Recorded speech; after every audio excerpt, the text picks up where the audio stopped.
Hey, is it working? Okay. Yeah, you're gonna. Okay. Hey, boy, that's me. It's working. Hooray! I think so, anyway. Okay. So it's on. There we go. We did it. Hooray. Guys, we solved the problem when we didn't have to restart. We saved everything. Hooray! This is your channel, so shouldn't you introduce your... Share the role. This is your gig today. But you're Captain Frugal. I'm just a happy sidekick, Nerd Wonder, filled with happiness and optimism. Oh my goodness, this is a lot of responsibility. Alright. Hey guys. You already know what channel you're on. You are on Nerd Wonder's channel. Yes, it's not dead. I'm just very lazy and do a lot of stuff, and I'm very ADHD. So, yeah, no excuse, I guess. Whatever. So, anyway, welcome to the channel. And usually this is on... we have really awesome guests, I guess what I'm trying to say. And, of course, we got my awesome co-host, Captain Frugal. Oh! Then we have the awesome other co-host of the night, Nightwolf. Did I just get cut out? Oh, did you talk? There, you're good. I don't know. I think Wonder cut out. And I was like, what happened? I did? Oh no! Just Okay, for I a heard. second. Okay. Is Yeah. this better? Is this better? I think you're fine. Oh, It was okay. probably just Discord acting up. Okay. Alright. And so we also have... Hi, everybody. Yeah. Hey, Nightwolf! And then we Hi. have our special guest, Adam. The Deadly Adam Post. How you doing? Hey, Adam. And today... What's happening? We're talking about his really cool book, College of And the if you don't mind, before we get in that, sorry we're late. It's just YouTube. They decided to no longer make Hangouts the form that it was using, and I guess they notified people maybe, but I didn't get the message evidently. And so last second change, and thanks to Nerd Wonder, we've got this was all on her eyes. It wouldn't have happened. So thanks, Nerd Wonder. Yeah. I try. What's also really nice about OBS is that I can even join OBS like streams while I'm driving. That sounds terrible, but I usually drive. Well, are you let's not do gaming that. and streaming while you're driving? What? Nah. I mean, like, if somebody else is on OBS and they want to stream and use Discord, I could come in and just go whoop-de-derp-de-derp. No. But yeah. And so I use OBS when I live stream gaming, Yeah. but I've never done it for this because my computer just couldn't handle it. I see. Well, that's why we're doing it on my channel, if anybody did not know. And right now we're talking about this really cool book, College of the Dead. And dudes, look how pretty this is. This is pretty. Yeah, it's so cute. And I think everybody knows I love zombies. Yeah. So You really do. I'm a sucker for it. Heck yeah. Tell us about your book, Adam. Well, College of the Dead, that cute cover was colored by our friend Kyle Ritter that everybody loves so much. Everybody loves Kyle. Yup, it took him a little while to get to it, but he got to it. And then once I had it, I was like, cool, now I'm ready to launch College of the Dead. So College of the Dead is a 140-page black and white graphic novel. It is based on a college campus in a zombie apocalypse world. So zombie apocalypse takes place, and the students and the teachers are dealing with it on campus while it happens. And I always thought, like, why not do like a college setting for a zombie apocalypse? Because mostly college people care about zombie stuff, and it's always like older people. It's always like The Walking Dead is like people in their 30s or whatnot. It just doesn't. They don't really. They never like. Oh, wait a minute here.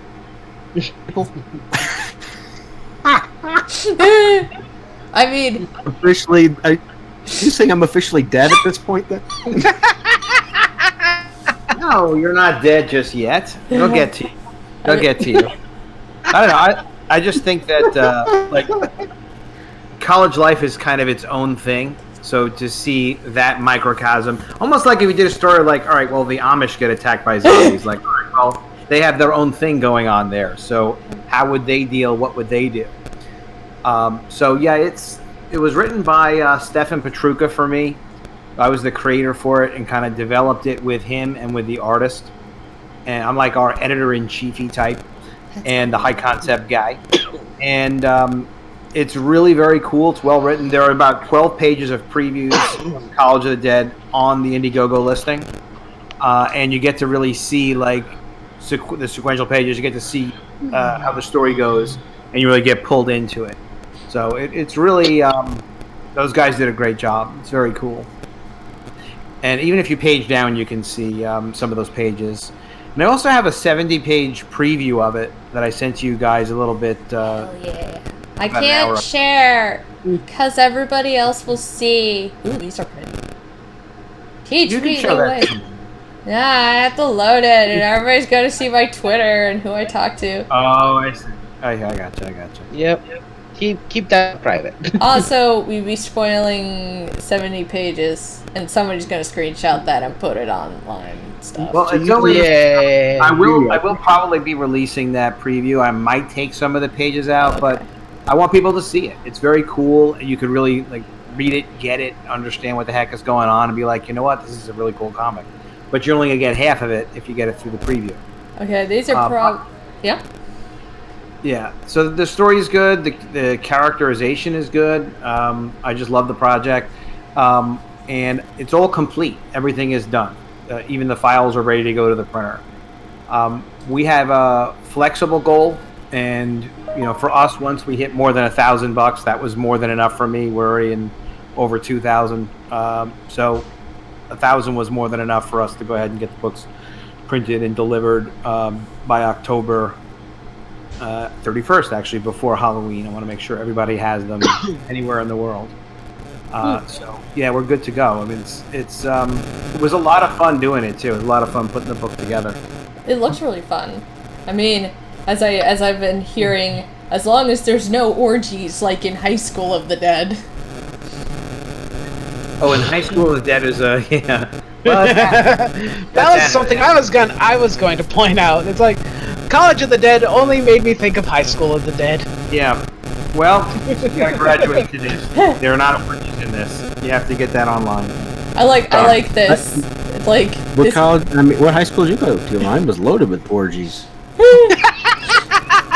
Mine was filled with drunk next door neighbors because I lived near a frat house or a sorority. I forget. I was just in finals or something and I was studying, and I just hear this party going off, and I was really mad, and I went outside, but I realized they were so loud it was echoing from the walls. Like, they weren't outside being idiots, and I was like, I don't want to go walk in. So I was turning back, and it turns out two of them rolled out of the bushes super drunk, and they're like, what are you doing? You want to party?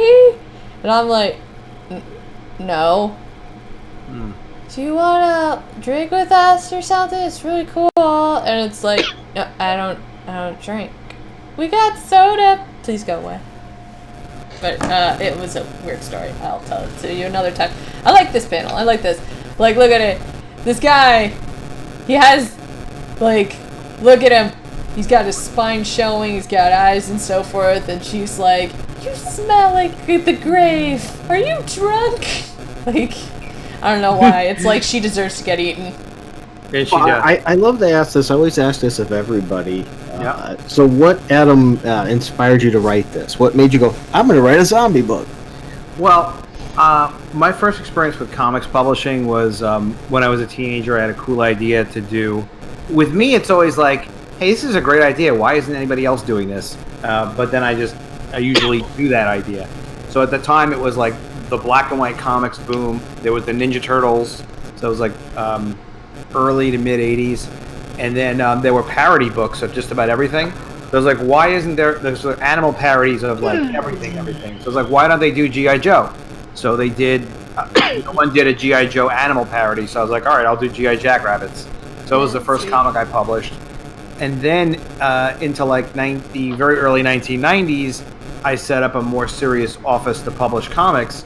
And I kind of got away with publishing whatever comics I really felt like publishing. Except I was always like, all right, it's got to make money. I'm not just going to... I did once want to do something called Horace the Dancing Christmas Tree. No. And I should have done it. Honestly, You should do it for the winter. Do it for the Christmas time. I don't know any artists that could do horror stick. I mean, it's Is it dirty? no, sorry, it's not. Is it cartoony? It's cartoony. Yeah. Well, then you can hire me. There you go. Nerd One Delicious. All right, we could discuss it. Horace, I will give visions for Horace. I think it would be very cute. It's very cute. What the heck is this lady wearing? Like, also, can I just state, these are very different zombies than what I'm used to, which really does help, is that they are already decaying heavily. Like, they're pretty much just skulls. When you see zombies in other series and so forth, they tend to be just people. Well, what's interesting, like Stefan, the writer, he's written a lot of supernatural stuff. He wrote X-Files with Charlie Adlard, actually, for years. And he's written a lot of stuff, but he's also on like some supernatural, like odd history channel shows. So he's just like a perfect choice. And I happen to know he was a friend of another editor friend, and he set me up with Stefan. And Stefan was very, very careful and deliberate about his choices of like, well, I want this type of scene and this type of storytelling and this type of setting and these kinds of zombies. And he looked at every layout, every pencil layout that Javier, the artist, did. Javier Aranda. And it's a great guy, very nice guy. Javier, I want to learn from, like, these inks are to die for. Nerd, I think your mic is buzzing or something when you talk. Yeah. Oh, dang it. I'm so sorry. I was about to say it. I'm sorry, it's technology. Is it a bit happens to better? us all. Or no? At the moment, yeah. Okay. That's better. Maybe We'll I have to time- keep... Okay, I think I have to keep it close to me. I need to get a little stand. I'm sorry. I'm learning about all this new kind of stuff I picked up. So, yeah. Yeah. It never ends. You learn something and then somebody goes and screws it up on you and you gotta change everything again. YouTube. Smaxo would like We're to looking know... at you, YouTube. the guy that wrote this, is he the one that wrote Ancient Aliens? No, he is not that guy. But I can't recall what show he's been on. But if you look at his website and just spell it kind of any way you want to, I think it's just stefanpetruka.com. There's a lot of interesting stuff that he's been involved in. Has he been involved in Blue Book? The UFO? Yeah, the History Channel. Like, it's just really good. No, you know, no. I know there was a couple of just supernatural things. He didn't even tell me he was going to be on, and then I saw him on one night. I'm like, what the hell is this? And it was really. I was like, that is an odd thing to have happen. So yeah, but I don't know. He's really interesting. He had a couple of one really cool idea for this that was very interesting about dealing with the zombies, like about having the zombies susceptible to control and possibly human influence. But I told him not to leave that in, to take it out, because even though it was very cool, for me, I'm very big on like well, I know Nerd Wonder, you're into Jim Shooter too, but I'm very into the suspension of belief part of structuring a story. Mm-hmm. So you need to know what you're looking at so that you can say, all right, I'll believe that there are zombies. I'll believe that this professor has got this scam where she's trying to manipulate the students to save herself, and she's willing to do just about anything. You're like, all right, got it. But you can't start throwing in extra stuff. Like, no aliens. You know, you can't, because otherwise you can't just have like the human stories happen if you don't know what the structure of the world is. It's kind of like what's that? It kind of reminds me of like when people make it over the top. Like, it starts out like a series or something like that. I think like the Ring series had that issue or something like that. Like, I heard it first started, you know, as the pattern, whatever. You watch the videotape, you're gonna die in 7 days. And then I think one of the last books of it revealed that it was a virus or something like that would activate or something. And it was like, well, now you just made it stupid.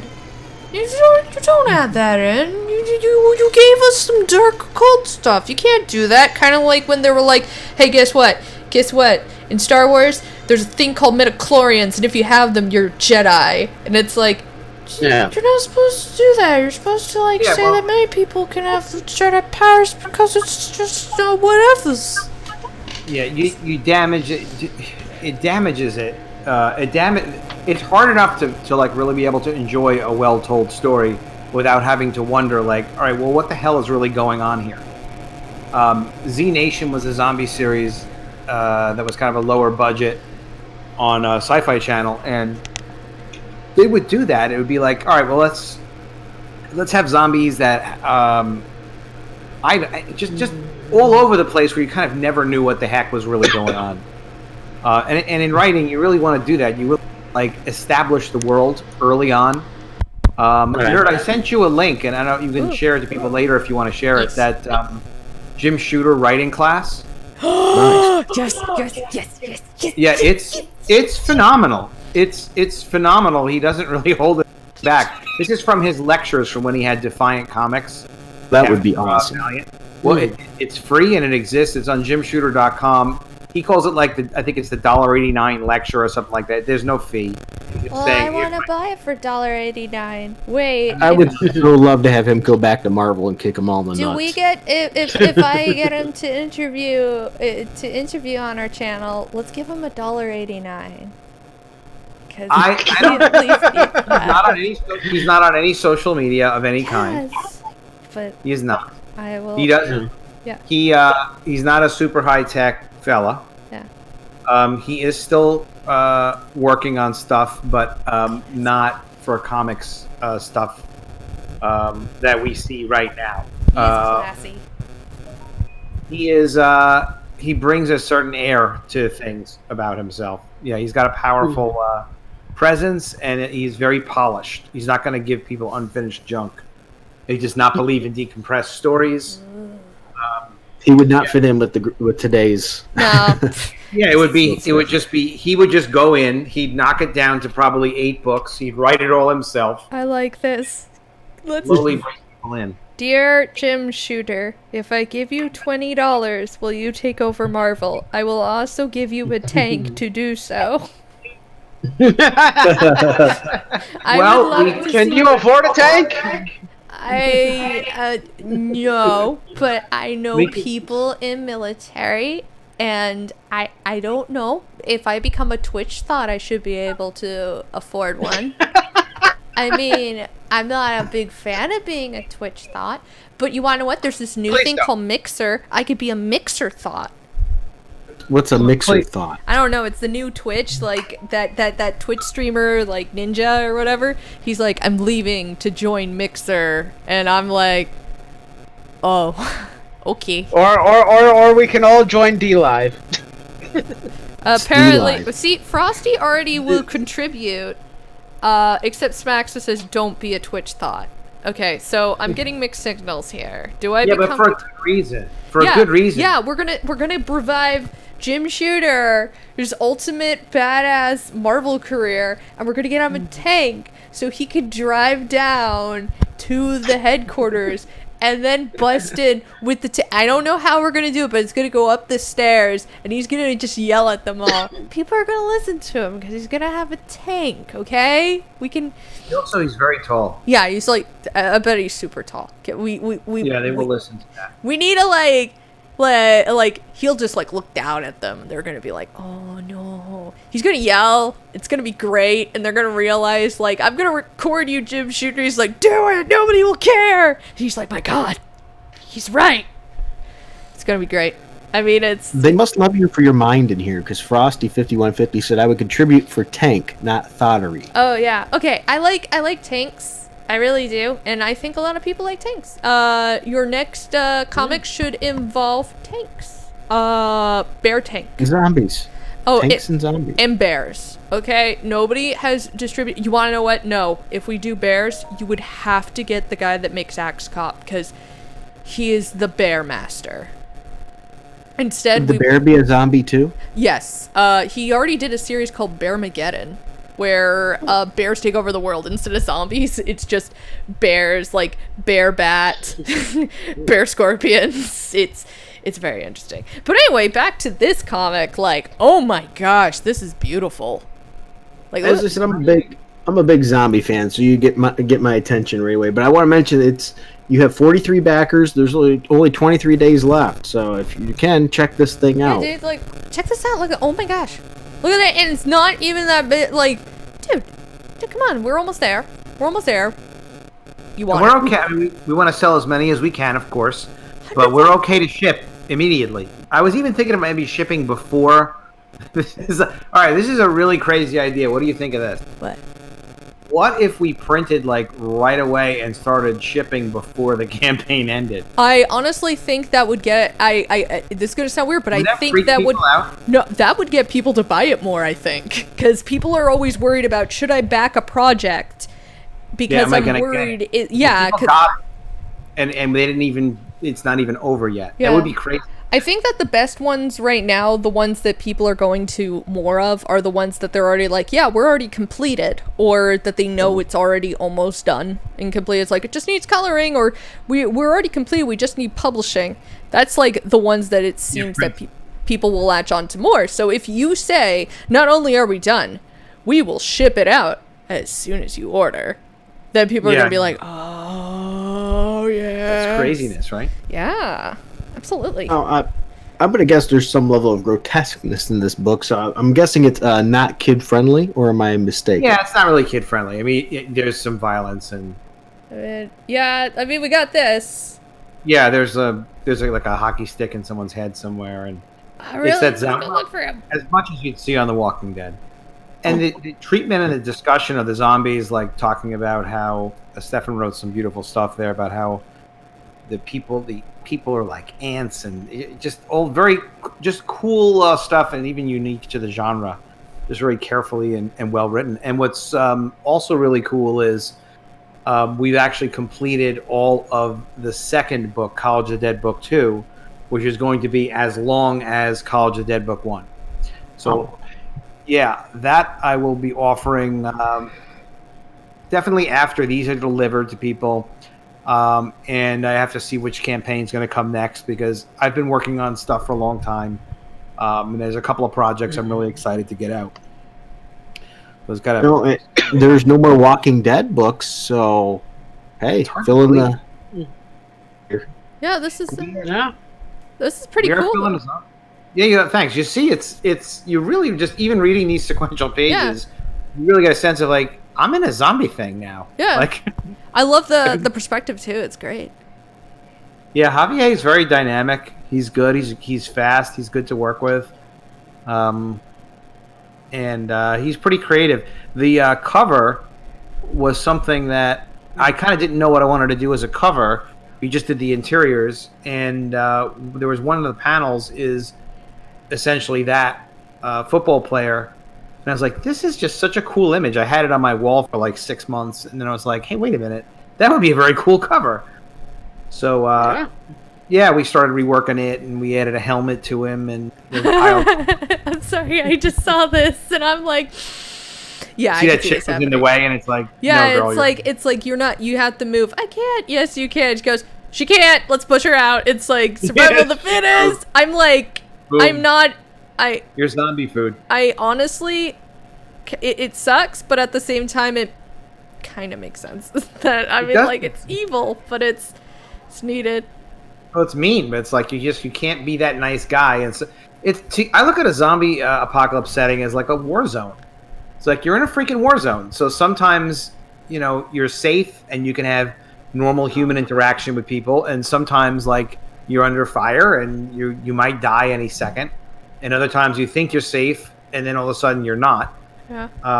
So it's like behind enemy lines, you're in danger. It's like those video games that a lot of people play, like This War of Mine or other stuff, where it's like, look, you may want to be the good person in this situation, but good, like being merciful is not always going to make sure you survive. You have to think what's best in this situation. It's like, but it hurts, and it's like, of course it's gonna hurt, but you have to, and you feel really bad. But yeah, I don't think she felt bad. I think she's just, but I can't blame her at the same time because of all the craziness. But wow, well, that character gets called out for what she did. Yeah, I would. A little later, and that girl who gets killed that you just saw, does come back later as a zombie and is further part of the story. So probably will come back to haunt her. That's the other thing that's really missing from comics is continuity. Yeah. Even in a single story, and then certainly across stories, And that's like you want that. It's a little bit hard to do, but it's not impossible. I mean, it really works too. Right. Yeah. I think some of that. I would love to joke and tell people that this is the sequel to High School of the Dead, but Sure, why not? I don't know. There was a lot more boobies in that one, like lots of boobies. Yeah. And You know what? lots That's of because I had like when I work with talent, I actually do have a lot of respect for the talent. So I'm not going to say, listen, I need this in here, I need that in there. If it was something that was just me, like, yeah, there'd be girls all over the place because that's just how I am. Like, who doesn't want to see that? Where's all the girls? Where's all the girls? Where's the sorority? I like, I've never seen High School of the Dead, High so School? Oh yeah, it is nonstop fan service. The only problem with High School of the Dead, I mean, it's a fan servicey kind of series, but it was based on the creator. It was a huge junkie for zombie films, like American zombie films. So he specifically set it up that it was supposed to be like a zombie film, like the American zombie films, except taking place in Japan. And so he's thinking rationally about things he saw in the other zombie movies and everything. Sadly, he died. He abruptly passed away, and so the book remains unfinished. Maybe they can find some information but I don't think he even had a second in command. Like a lot of mangakas have like an assistant and so forth, but I don't think he may have had an assistant. But maybe they can find some information. see, Why is it and that things keep happening to my competition? That they keep dying. I'm not quite He sure. died like 3 years ago. He died like what, 5 years ago? Nightwolf, do you know when he died? Probably. Yeah, he's like. I'm not that familiar with High School of the Dead. My brother's a bigger fan than I am. He's actually watched it. I didn't even know that the creator had passed, but High School of the Dead is pretty old. Well, not super old, but I mean, that was like 20, I think like maybe 2014, 2015? Yeah, maybe? I mean, it's not that old, but Or yeah, before it was, then. it was a little bit before then, because I remember watching it while in high the school. manga would be... Yeah, the manga would have been older too. When Crunchyroll was still just a translating service, so all the fan translations had it. I remember now. Yeah, so it had. You mean that they weren't legitimate from the very beginning? Sacrilege! Let's see here. What do we got? Yeah, apparently Smexo says because in the Romero films they had an orgy bus. Oh, okay, so that's where he got it from, because everybody was screaming orgy bus when they were talking about High School of the Dead, so I'm guessing they banged a lot in that bus that they had. There was a bus in High School of the Dead, so I'm guessing, yeah, I don't know if people are going to be banging in College of the Dead. I mean, I know a lot of college kids like to, well, In the second book, we have a little of that in the second. Ayo, you could call it sorority nightmares. I do not know, but it kind of also reminds me of I don't know. There's this video game. I want to say it's called Obscura, but I'm probably wrong. It's probably a different game, but it's about a bunch of high school students that whole entire school gets overrun by evil mutated zombies because of their professor or whatever was dealing with necromancy. But I didn't play that one. I played the sequel where they're like, wow, my name's Kevin. I went through a crazy adventure in my previous high school, and goes through a full detail. He goes, but luckily everything's got back to normal. Now I can have a normal life. And then somebody busts in and goes, hey guys, there's a weird flower growing on the walls and it looks mutated and evil. Let's snort it. And then everybody starts turning into monsters. and so you have to play the 5 people or whatever, once again, that were from the previous game that are like, yeah, we know what to do. And all I can think of is, no, you don't.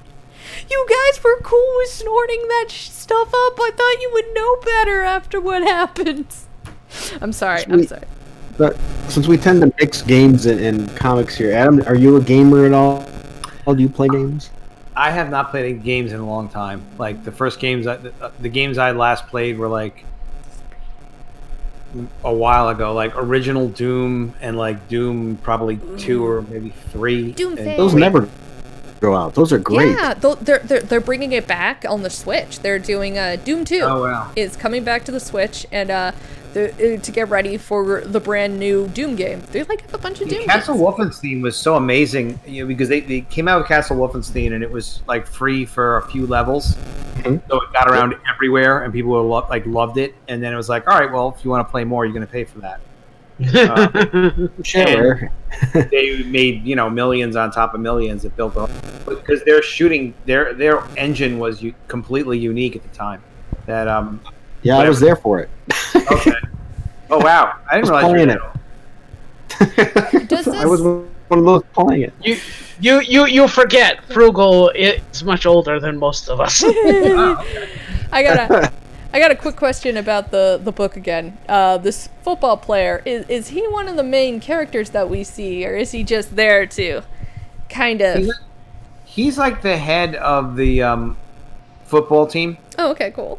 And what the professor is doing, the main professor is basically is figuring out how to get herself and her daughter out safely from the college. So she's got to create a distraction.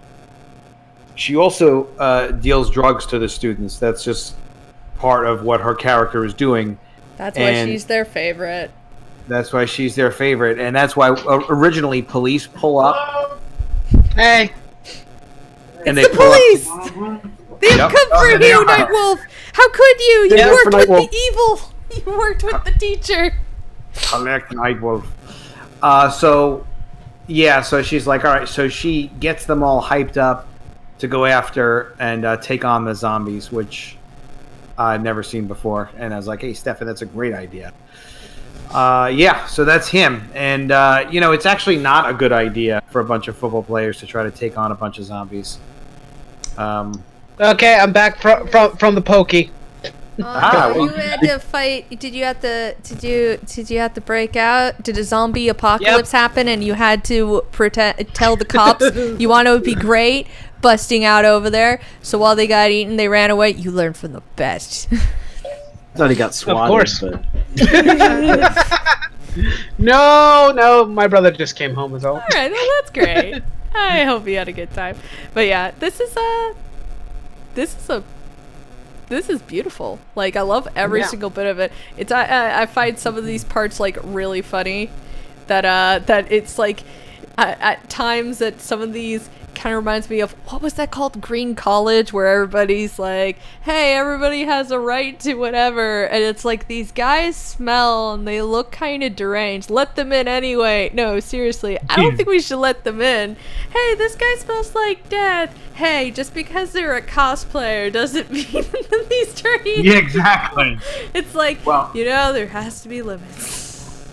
Stefan teaches at a college as well in Massachusetts, and so and he actually teaches graphic novels and writing. I want Stefan to teach me. He will teach you the tricks. Teach he's very good, very disciplined. Yeah, these are beautiful. So he's got humor. He's got humor in there and some real human moments, and he's got characters who you like. That you think he's just introducing this cool character. It's like, yep, and you figure all right, that's going to be a member of the cast. Member of the cast for another couple pages, and then she turns into a zombie. She gets killed and turns into a zombie. Yeah, that's you get that feeling of losing characters that you care about. Yeah, which is a good part of that's you kind of need that in Zombieland. Otherwise, the death just doesn't add anything. It's just, another person got killed by a zombie. But if it's somebody you're a little bit invested in, it sort of hits you a little bit. Yeah, and it's impressive to be able to do it in just a couple pages. The way we laid this out, I was playing with formats a little bit, and I had some different ideas about how we might promote this too on social media. So all the panels are equal sized, which... It's great for kind of getting engrossed in the story. I think it just it plays almost like storyboards. Yeah, it does. And Stefan it's very, you don't get that, you don't get that decompressed stuff where there's just a couple of panels of people staring at each other where nothing's happening. It's also, it also gets you more detail into the pictures, right? because this is only Yeah. 2 panels on a page, so 2 panels on a page. damn, that's really pretty. Like, you can see, we could probably see, like, look, there's, like, people up there talking. Oh, it's those guys. And then, but, like, you could see, like, zombies, like, full detail, like, sorry, I'm trying to make detail into this. There's there's detail before in another zombie that I saw further down where it's, like, I love the that. skin is, I love what Javier did with that panel where there's that guy with the black zombie head and the building in the background. And it's yeah, like that, this is you can brilliant. kind of really see the movement. I got a question. Does he use Clip Studio? I don't know what I know he's working digitally for the most part. Yeah. But I don't know all of his cute little. Because I know a lot of people are going to Clip Studio, and I think this is Clip Studio, but I can't be 100% sure. So Clip Studio has what, a lot of backgrounds and things. They got. Yeah, they have well, there's a lot of grayscale, and I do know they do some buildings in case if like you can't draw them for your time, and because it's the manga maker, it's a manga making studio, but a lot of pros are now using it. Malin uses it. One of my favorite creators, one of my favorite artists that used to draw for the Super Sons, he uses it. I think there's a few others that have completely jumped onto it. Manga creators use it. It's got, because it was mostly made for like Japanese manga, so it's got a ton of ink pens. It's got, and what I noticed is that there's a ton of, if you notice, there's like screens, gray screens and so forth, which is used in black and white, but mostly in manga, and also this like explosion thing. So I think. That's probably where he's getting it from. Yeah, he's probably getting the explosion reaction stuff. But of course, it doesn't... It only works if you got the talent. And my god, this is talent. Like, oh my gosh, it's so beautiful. Oh my gosh. Nightwolf, do you use a lot of digital drawing art stuff too, or? I'm more hand drawn. I haven't spent a lot of time practicing with it. I haven't had time. I haven't had time just to draw on my own more than anything. I like this zombie. I really like the detail and the decay. Like, oh my gosh.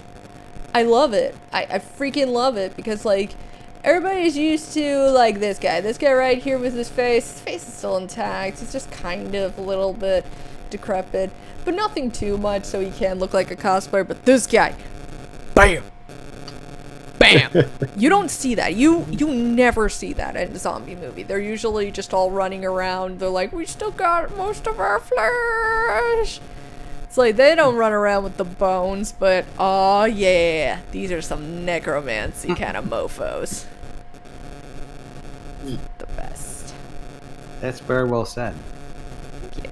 It's getting a boner. I like how this guy looks like maybe he just randomly turned or something like that, because he's pretty much fresh, it looks like, and then suddenly, but like you can see their face, so everybody's different, which I do like everybody has most like these guys here are the people that went into the students that went into the elevator before. Yeah.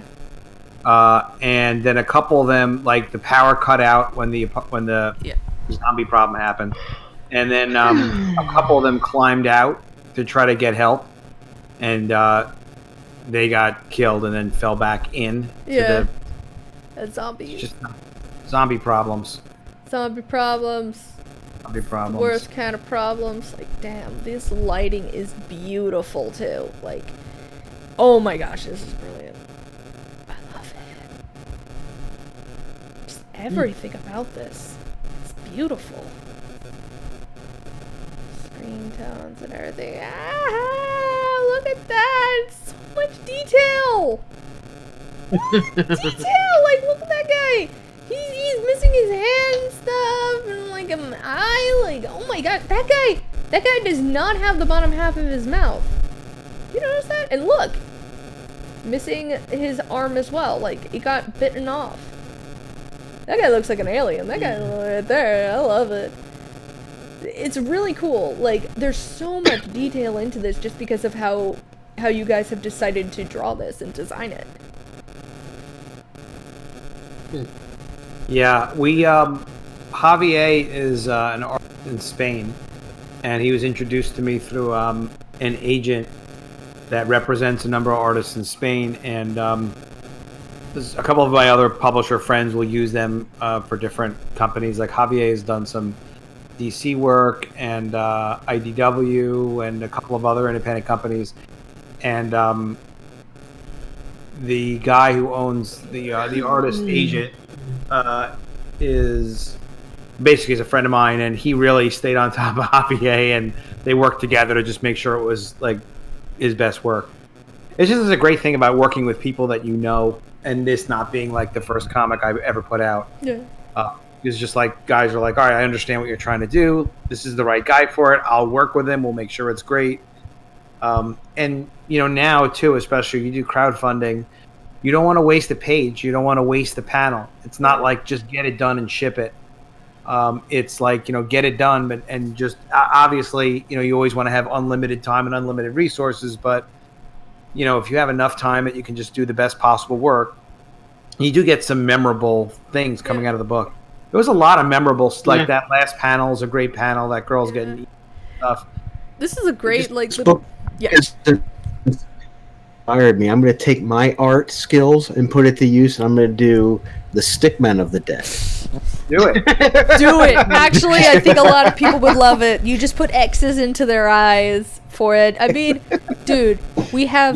There's 2 Stickman comics that have done incredibly well in today's society. Both are webcomics, though. But XKCD and Order of the Stick. Order of the Stick is Dungeons and Dragons. And then XKCD is just science stuff. He actually admits he always wanted to do a webcomic, but he sucks at art. So he ended up just doing stick figures, but it's so funny and scientific that people love it. Like, nerds love it because it's just filled with math and programming. Even if you don't understand the joke, you can kind of get it's a joke. So you can laugh. Feels sort of... It's fun for everybody. It's good. But yeah, so... this is beautiful. You find talent, and this totally shows it. You found 2 amazing people to help you make this into a reality. Look at this. It's there when you find good people. Like this is one of the things that's hard about breaking in is that you want to hire people that you can go and look at work they've done in the past as much as possible. Yeah. So it's like, all right, this person's really proven themselves, because once you start with somebody, like if they get 75% done and then they kind of flake, then that's a big problem. Because you can't just take one guy and then you put some other guy on it. So it's just important to really understand where people are coming from, what their time is like. Does your budget fit with something realistic for them? It's a lot more to it than looking at people's portfolio. It's just also knowing where people's heads are at, and if they really have the time for it. And sometimes, somebody is a great contact, but the timing isn't right to do something. So you just don't do it then. They can do a bit piece. Javier did a cover for College of the Dead 2 that I love, which is these, the typical picture of 5 college students in their caps and gowns holding their diplomas, smiling or whatever. But these are zombies. These are the zombie characters. Oh my gosh, that's so cool. You should do that as a cover. Yeah. I'll show it to you. Yes. But yeah, it's just gorgeous. And then I was talking to one of my friends, one of the Comicsgate buddies or whatnot, and I was like, "What do you think we should do with some of the future stuff?" And he was like, "Well, you should really have people drawn into the book." And I was like, "Well, look at this art. What do you think of this?" He's like, "Oh, it looks great." And he's like, I'm like, do you think should we replace people's faces for a tier? Be like, you can be a dead student. And he's like, well, yeah, you could get, and I started talking to another, and they're like, the art is too nice. You can't just draw over nice art. So we might do a yearbook for the next one, where it's you can be dead in a yearbook. Oh my gosh, cool. That's a good idea. I like that. Wouldn't that be kind of cool? Yeah. So it could be your face, dead in the yearbook, and I want to draw people into the story, but the thing with me, from a production standpoint, is I'm very careful about things not getting out of control or things being late. I'm really controlling about everything's got to be delivered when it has to be delivered. so that we keep our promises and we maintain our reputation. I know in crowdfunding people understand like if it's a month late or even 6 months late or sometimes even a year late, but I'm not into that, because for me, I want to get everything out that we promised and then do more stuff. Well, Yeah. that's good business. In all fairness, I mean, it's not good business 8 months or a year late. You know, it's not. No, I mean, I know things happen. I truly do. Yeah. But then what happens when you launch your next project? Everyone's gonna go, well, is it gonna When be am I late gonna get again? that? Like, for example, I published spoof comics in the early 90s, and what that was female superhero takes on all the popular male superheroes from Marvel, DC. So we had Spider-Femme, Bat-Babe, Wolverine. Yes, I had the first female Wolverine. And by Adam Hughes, Jim Balint, Kelly Jones. They did our covers, just for covers. So we have like amazing content. So today was Spider-Man Day. So I tweeted out a picture of Spider-Femme by Adam Hughes, what he did for us for the first cover. And people went nuts for it. They love it. And as I'm just doing on interviews, people talk about my background. That's one of the things that I did with spoof comics. Everyone has these spoof comics. Like everyone who's like me and Captain Frugal, like maybe over a certain age, over 30 maybe. But people have them, so it's like I have those books all scanned. I want to do collections of those books, and I'm starting to plan that now. But it's like this book's got to be done. It's got to be delivered. You can't. Yeah. It can't be. It's fine to promote, like to complete this, and say, okay, guys, you should have these in 30 days, or whatever. In the meantime, next month I'm launching whatever, the spoof comics collection or 2 other potential projects, and promote it. But you don't want to start a campaign without It's having over. promise. Yeah, it overextends yourself. Yeah, it's not fair to the customers at all. There's that too, but it also overextends yourself, in my opinion. I've been leery about Indiegogo projects to begin with. I recently started supporting some, and I get something like an Indiegogo for anything or a Kickstarter for anything as a promise that I'm going to get something at the end of the day. I put my money down on it. Yeah, you're not just doing it to help somebody. It's a pledge to get us something. That's what GoFundMe is for. Yeah, that's what GoFundMe is for. Not I want to draw. Everybody wants to draw. Yeah. I want to draw, but I'm not expecting people to give me money for that. I don't draw. Yeah. I draw. I like You that. do. Yeah. People should give Nerd Wonder money for drawing. They do. I'm just really ADHD. Yeah. I don't even know you, and I know that. I'm just. You can give me money to draw. You'll just want your money back. I'm practicing. I really gotta. Well, I'm working hard on it. I'm working hard. Guys. I want to be a better artist every day. So you gotta work hard every day. Yeah.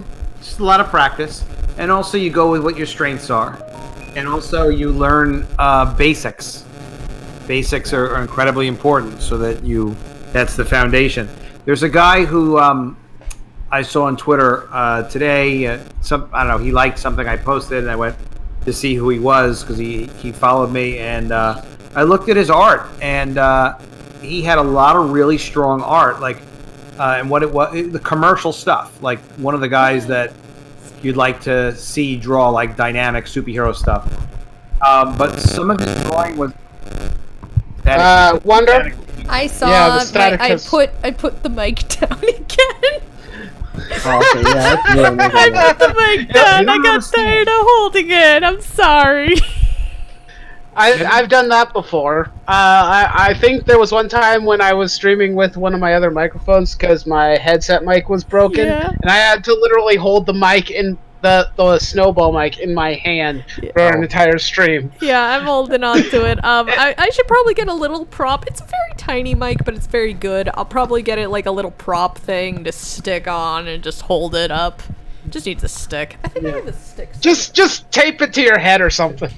Oh, I'm kidding. Where I'm does the kidding. next- Too loud. Hey, I got a water bottle. Stick it there. There we go. Clip. Yeah. Tape it to the water bottle. Like I like Captain Frugal's lifestyle choices, being frugal. Okay, keep it That's right. frugal. Yeah. So I live by that as his co-host. It's very important that I too keep it frugal. Yeah, you gotta keep it. You gotta. Yes. It's like incredibly important for our policies. Save money. Yeah. Saving money So when you is have- super important. Save money, especially when you have kids too. Oh yeah. Yeah. I don't. kids are. I don't have any yet. In time. Neither do I. Yeah. One day, maybe when I find that special someone. Yeah. That's right. That's when it. Yeah, not beforehand, preferably. Yeah, I'd rather you know, have a guy that sticks around. That does tend to help a little bit. Yeah. You know, and by being frugal, and here's the thing I try to tell people too. You know, by watching and how you spend your money and being frugal doesn't mean you don't get stuff you want. It means you get more of what you want because you're making sure you're not wasting money on what you don't want. That is a good point. I have to start doing that because today. Right, everybody, write that down. Yeah, I honestly, I'm trying to live by the frugal code. But right now, shoot, we're getting way off topic. I'm sorry. No, Well, no, because I was bouncing back. And then when you have that money, you can afford to get things like these Indiegogo campaigns, like the comic book and ash can for $50 USD here, or the $25 comic book, or the complete set where you get all for $85 That's here. really not a bad of deal. College of the Dead. Let's go back up and let's look at all the tiers. All right, we're gonna start. Tier time, we got the tears of joy. Alright, so we got the regular comic book one. So, just mailed to you in a rigid photo mailer. Oh, yeah, are you using any specific photo mailer? I mean, envelope? no, but it will be packed like a ridiculously strong thingy. Okay, that works. Yeah. Yes, please do that. I just was wondering because there's a lot of people that use different types, so I was wondering which one. Yeah, my plan is to make it indestructible. I have done a couple Good of call. Kickstarters. I like Good this call. idea. Now, when But yeah. zombies do happen, we have armor. You should say that you're packing it in zombie armor. Zombie. You're packing it in tactical gear. Yeah, Tactical. obviously. Zombies. Yeah, it's tactical. Duh. Yeah, anybody that got a damaged one or it was screwed up in any way, we would replace it. Yeah, I noticed that was a habit for some of the early Indiegogo campaigns that I saw. I saw some people on Twitter who were upset that they got like jawbreakers damaged or something else. The situation with Jawbreakers is interesting because boy, does he love comics, and he was like, that was just such a passion project for him. But he just did not have project management experience. And he was talking about how he was dealing with those guys. And all right, just as a little bit of an experience thing is, if you are working with somebody new, nobody understands what you're saying, no matter what you say. So if I was to hire the lovely and talented and ADD and super great funny nerd wonder to do Horrors the Dancing Christmas Tree, I could give the most explicit full script and instructions, and then she could start, and then there's always going to be something wrong because there's always a misunderstanding or an interpretation. Because even though we use common language, we're speaking in English, different things mean different things to different people. And it's not because people aren't smart or one person's smarter than another. It's just miscommunication is just the name of the game. And if you work with people for a while, then that's like when we have a shorthand between each other. Like, hey, Nerd Wonder, can you use that extra crazy thing on this page without even telling you what we mean because you know what I mean because it's a common reference point. None of that kind of stuff exists. So there's always miscommunication. So what Zach was explaining and dealing with the printer was he was kind of telling them what he wanted, but it's not enough because if a company is doing fulfillment, for example, for comics, and they're like, all right, well, we do fulfillment for comics, and they're constantly shipping comics, then they understand the importance of condition and packaging.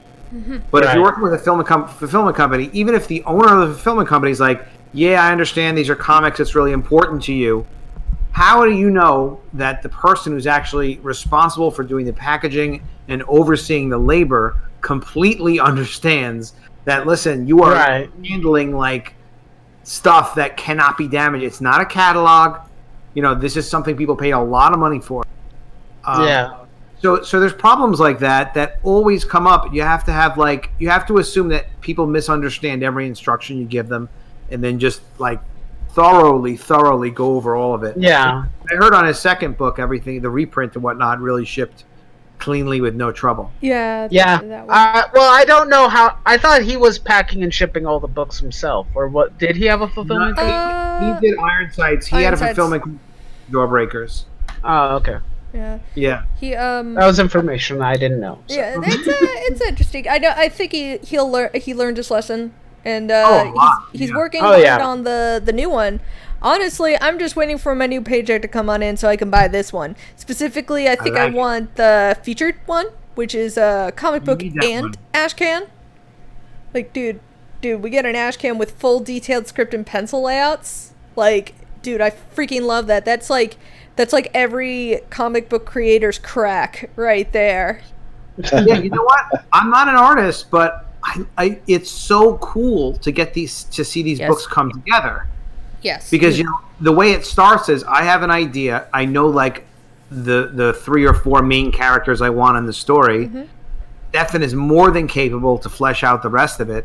I discussed it with Stefan. He wrote a summary of a background that actually is not going to appear anywhere, which I've been thinking about. Like maybe I could sneak it in someplace. Anyway, so there's more backstory, and then a summary of the basic action of what's going to happen in the story.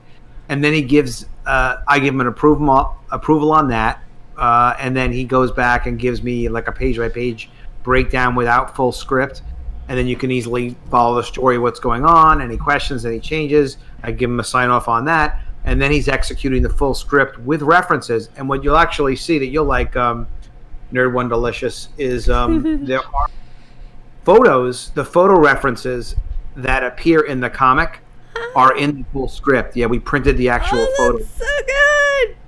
No, Yeah. I love this. Actually, that'll answer some of your clip art studio-y questions. Yeah. So on one page, you have Stefan's full script, and then on opposite page, you have Javier's pencil layouts, which are just improved layouts that then turn into the pencil and inked pages. Mm-hmm. But it's like, how do I have all this cool stuff and we're not going to use it? Like it's nuts to not use it. It really is really educational. I like people getting to see, especially if they get excited about the comic, like the comics.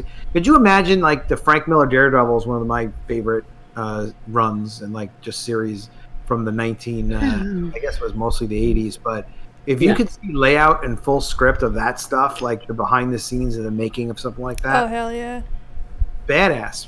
That's why I spent extra on as well. Doug TenNapel, I learned his Bigfoot Bill. That ashcan was the making of Bigfoot Bill, and he's doing it again for Earthworm Jim. So dang, I did put down that money. He's very sharp with that stuff. I remember him describing it, and it's like kind of I did buy Bigfoot Bill. I didn't buy the ashcan background. Nor did I, and I feel, I was like, but this, like, I wasn't sure, but I opened this book and it's so beautiful. I regret now not getting it because I'm like, oh my goodness, he uses such beautiful inks. I want to learn. Well, with him, it is. A lot of people have pluses and minuses about Doug or whatnot, but the way he formats his campaigns and his stretch goals is brilliant. Mm-hmm. The way his graphics indicate what you get at stretch goals. I mean, I've seen guys do it before. What he did it's the best I've ever seen. Where it's like, come on, we all get this embossed instead of this. It's like, wow, that just takes a split second. And I completely got the communication. I love communication. But anyway, I love how they designed that. But his making of book is like a pitch book and a world book, where it talks about. He was mentioning on a live stream that he's going to use it for studio pitches as well to hopefully do stuff with that character. That'd be so cool because I love. Honestly, I was reading it and it would be beautiful as a movie. In fact, College of the Dead could be a really good movie. I have a couple of friends in that business. I have 2 friends that have seen it that are like. There was one that was like a little bit. He knows who he is. he was a little greedy about it. He was like, "Oh, I could sell that." He's like, because he saw the college, he saw this cover colored this way by Kyle. He's like, "Oh yeah, I could definitely sell that." And I was like, "Well, I don't know. I want to see what my options are and stuff like that." But I, of course, really appreciate it. And there's a couple things I've done in the past that were option that are being developed, but stuff that's not. It hasn't made it out yet, and you never know if that stuff's going to make it or not. But you put your heart into doing great work, do stuff you're proud of, make it as good as you can make it, make the story relatable to human beings, and that's the basis of something that could be a good intellectual property that could be film or TV. But yeah, I'm sure this could be a film or TV. It's a great jumping off point. Yeah. Where, look, you want to do a college zombie apocalypse story? Like, well, here you go. It's practically storyboard already. Just write us a check and go, go, go. Yeah, there you go. Yep. Exactamundo. So that's the ash canny. That's the ash can thing. I like that a lot of people are getting into it. I think more people are getting the set with the ash can than are getting a single comic. And I know they're not going to be disappointed. The other thing we did was, because the panels are all the same, I was like, I want to do an art book, probably just for you, actually, Nerd Wonder. Other people are interested in it too, but I'm like, you have to really like the art for this, and I really did. So the panels, the book is 8 inches by 8 inches, and it's one panel per page, and it's just the art with no lettering. That's what the art book is. It's square. It's like 220 pages. Oh my gosh. Isn't that awesome? But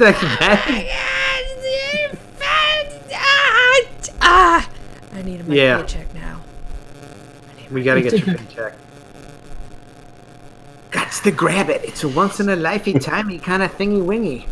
Yeah, I was gonna offer I offered the art book. I was gonna let me offer it separately. It's like, no, but I don't want people to get it and not be able to read the story because it doesn't have the lettering on it. But no matter how good the lettering is, lettering always kind of mars the art somehow. It does get in the way if we're not careful. Kyle Ritter is doing all translucent word balloons on Starblade, and it looks actually very good. A static returned. Static. It's back again with a vengeance. Wonder, what are you doing? Wow, yeah, it is really going. That's bad. What's happening? There was an exceedingly high amount of static all of a sudden. Oh no! Maybe it's my fan? Is it near your microphone? No. Is it me? No, I don't think so. I don't know. I'm really bad at buzz, this. buzz. I don't know what to do.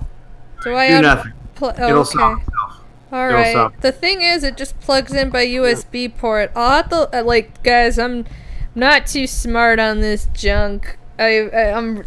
I know, guys, you're a millennial, you're supposed to know this stuff. Well, I was very sheltered, I guess. And by sheltered, I mean I didn't pay attention to Jack. Okay. I don't know what's wrong with that. Do cables, if they're plugged in the USB, have this problem? I hope not. I think it's okay now. Oh, okay. Yeah, I think you're clear. Well, I switched my USB, which port I was plugged into, and just for good luck. Should I do that? I don't think it was me, but I think I just did it for good luck. So now things don't have to work for a reason as long as they work, right? I like your thinking, and I like that statement. It speaks Write it to down. me. All right. If you tweet it, a lot of people will like it because people like what you tweet. I like This is very true. tweeting out positive things. All right, guys, you want to hear a secret about Peter Cimetti? Yes. Okay, so Peter Cimetti DM'd me today because he saw my really dark joke yesterday because of all that crazy stuff, and he was like, "Nerd, I get it was just a joke, but I think I don't know. Like he was trying to be really nice about it, and I really appreciate him. No, he wasn't disappointed. He said to me that he's not gonna like. Of course, I was like, "Do you want me to take it down?" He goes, "No, I don't want you to. Like, I don't want you to take it down. You're free to do as you want. I just want to tell you that I really do enjoy all your optimism, and you don't need to stoop to bad levels. You don't need to be like them." That's right. Leave those levels to me. he's like, you don't need to use those buzzwords. You don't need to go and insult people because you're you and you're so much better than that. And I was like, oh my gosh, he's so right. He's so amazing. And that's why I love Peter Simonetti. He's really nice. That reminds me of the last DM really I got from you, and he just said, "Yeah, I expected that crap from you." Just kidding. No, that did not happen. I You love It made did not her happen. cry now. He just sent me one that says blocked, and I can't seem to contact him anymore. I don't know what that means. No, that's not true at all. When I first met him, it was probably more than 10 years ago. He still lived on Long Island. And I had just gotten back to living on Long Island, which I actually do live on. And he was at my local mall, like in a regular retail mall. The static returned. Oh no, I'm moving back. Is it better? Yeah, you're fine. You're Oh my clear. gosh, I figured it out. It's when I go near the computer screen with the mic. Ah, excellent. That explains a lot. Keep it as far away from the computer as possible. Okay. I think that might be a good call. Okay. Might need to insulate it, so you could tuck the mic in between your breastises, and that might help. That could help. Boobs are always popular. Oh look, it's Peter Simonetti. He's in the room. Hi, Peter. Yay. Hello, Peter. We were just talking about you. Oh, we were? Oh, he's there? Yeah, he's right there. He's Yeah, right he's there. in- He says Oh, that's hi. awesome. He gave thumbs up. Yes. Hey, Peter Simonetti. How you doing, man? So my Peter Simonetti story is Yes. he was at the Sunrise Mall in Massapequa, and he had, like, nobody else had it there. He was just there with a table with his Alterna comics, but I think he only had graphic novels. It was like the first printing of The Chair, the one that he wrote and drew that he eventually turned into a movie. I think during our interview, Frugal and I interviewed him. I think he did say that he started with graphic novels, didn't he? Yeah, So.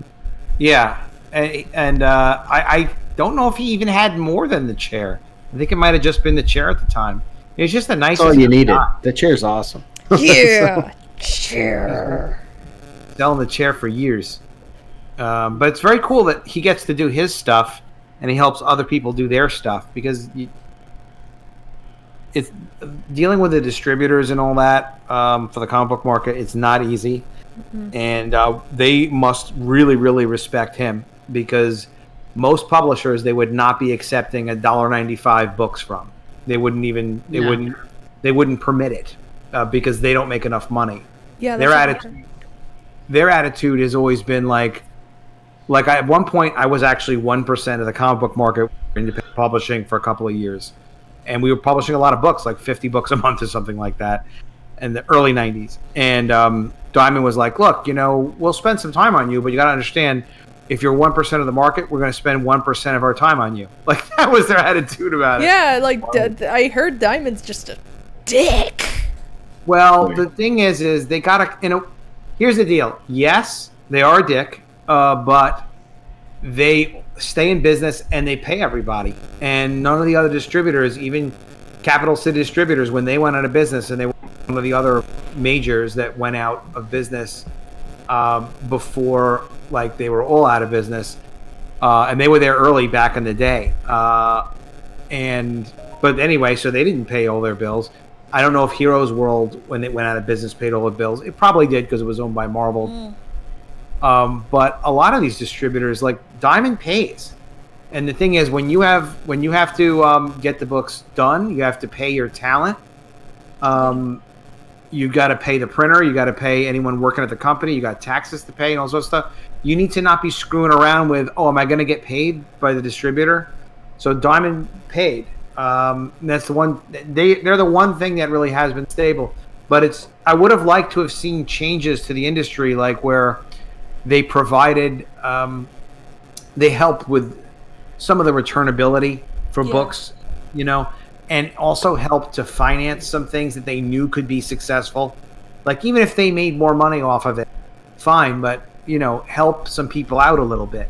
The other thing is I see them still present. It's just important that they don't get aggressive with the marketing.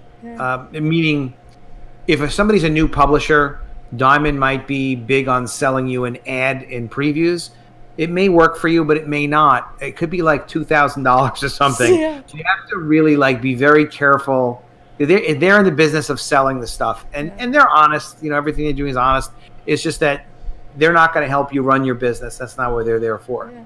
They're there to make money off of you as a vendor. The same way if you're buying printing from a printer, they want to make money off you. Yeah. It's not a creative community. But Steve Jeppe, I've met a couple of times when we did business, and he was always friendly to me. He was always good to me. He was patient when we had some wacky things with our shipping. Because when you're doing 50 comics a month plus variants, things get screwed up sometimes. Oh, I bet.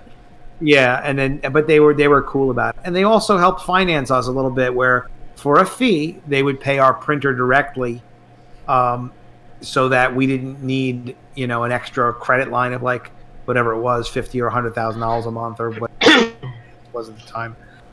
So yeah, it's just it's just business really. But it's good to know that they just do consistently pay their bills.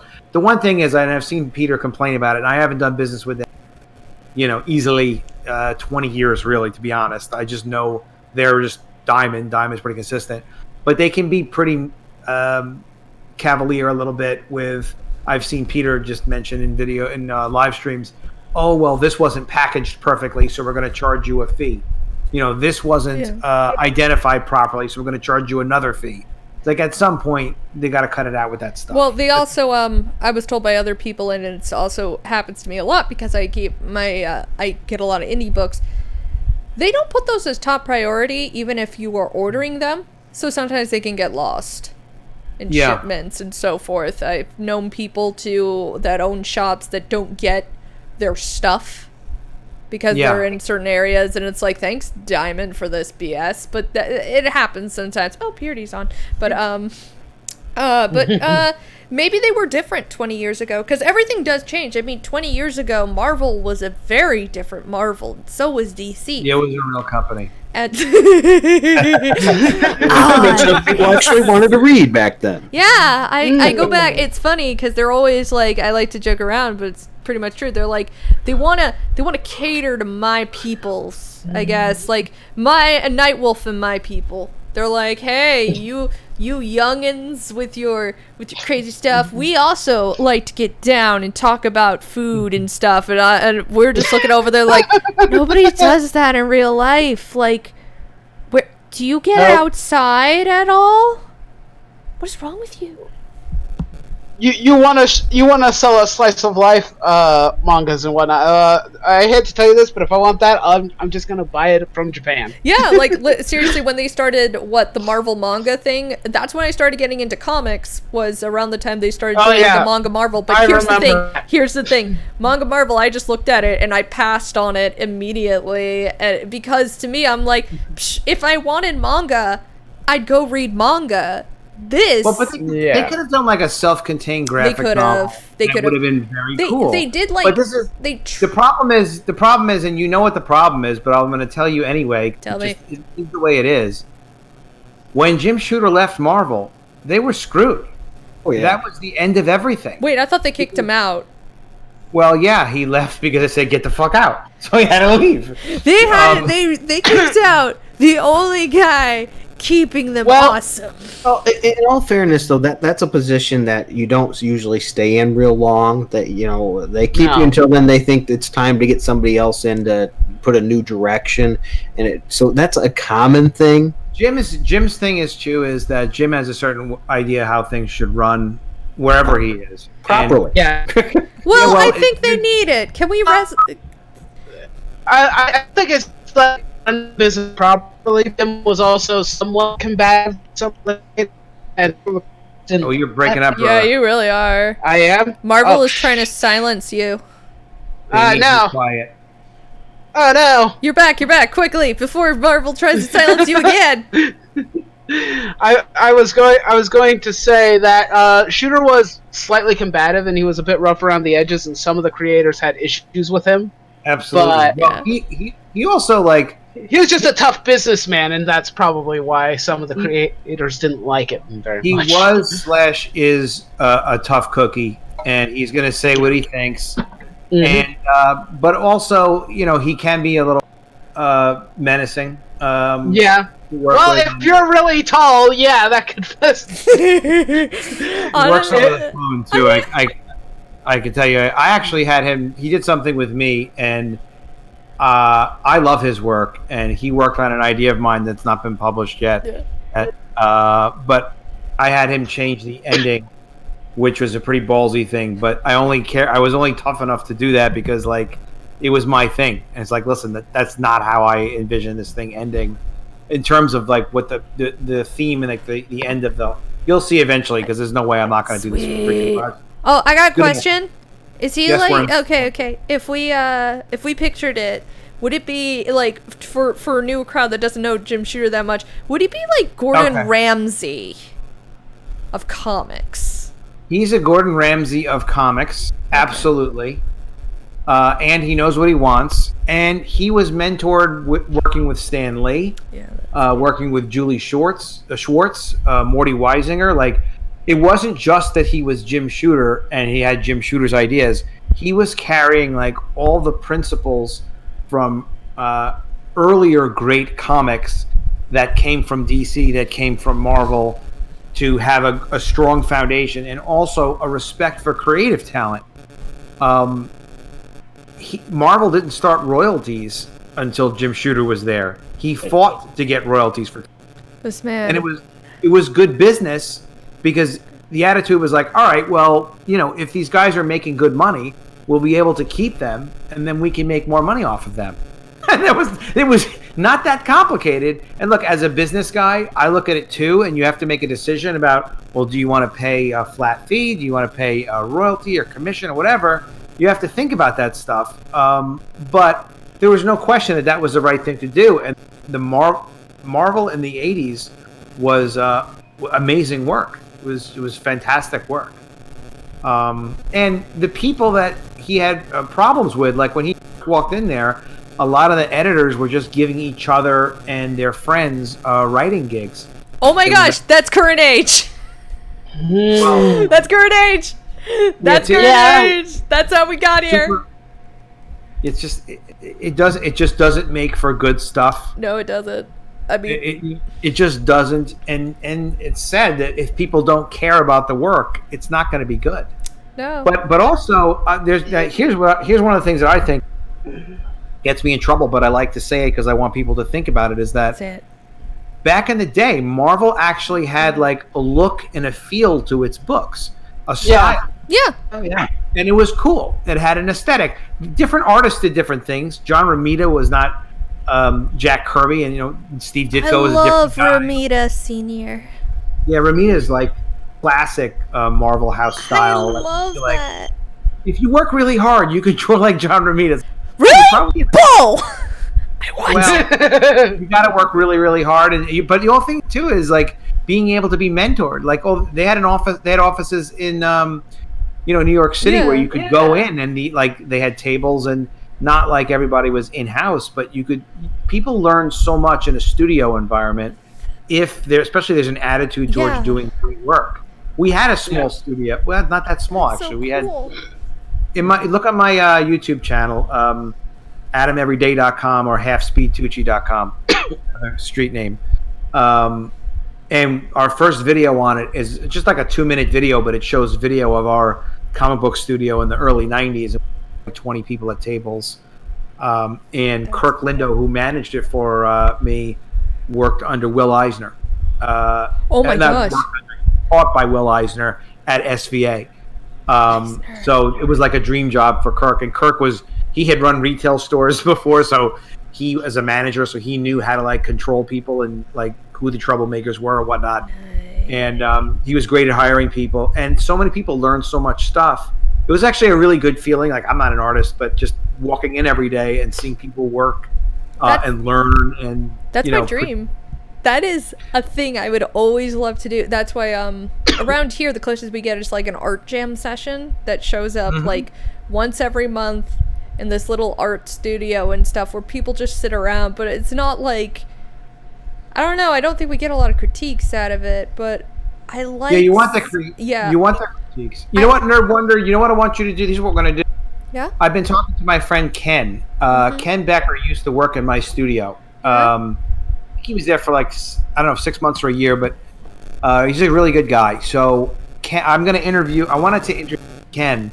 So either, you and me, Frugal do it, or you and me do it. I want to talk to him about what his experience was working in my studio, and what he learned, what it was like, That'd be cool. and any other artisty questions. I had a couple of cool questions for it, but yeah, it's very interesting. People don't know the environment unless they've been in the environment, and like what you get out of that and stuff like that. He's done freelance work. I think he worked in-house at Disney since then. A bunch of the guys worked in-house at Disney since then. But one of the guys was Adam Polina that later worked on the X-Men. Another guy was Chris Renkowitz, who worked at Marvel and then did some other stuff. Another guy's Alan Jacobson from the studio went on to work at Disney or Universal. That's so cool.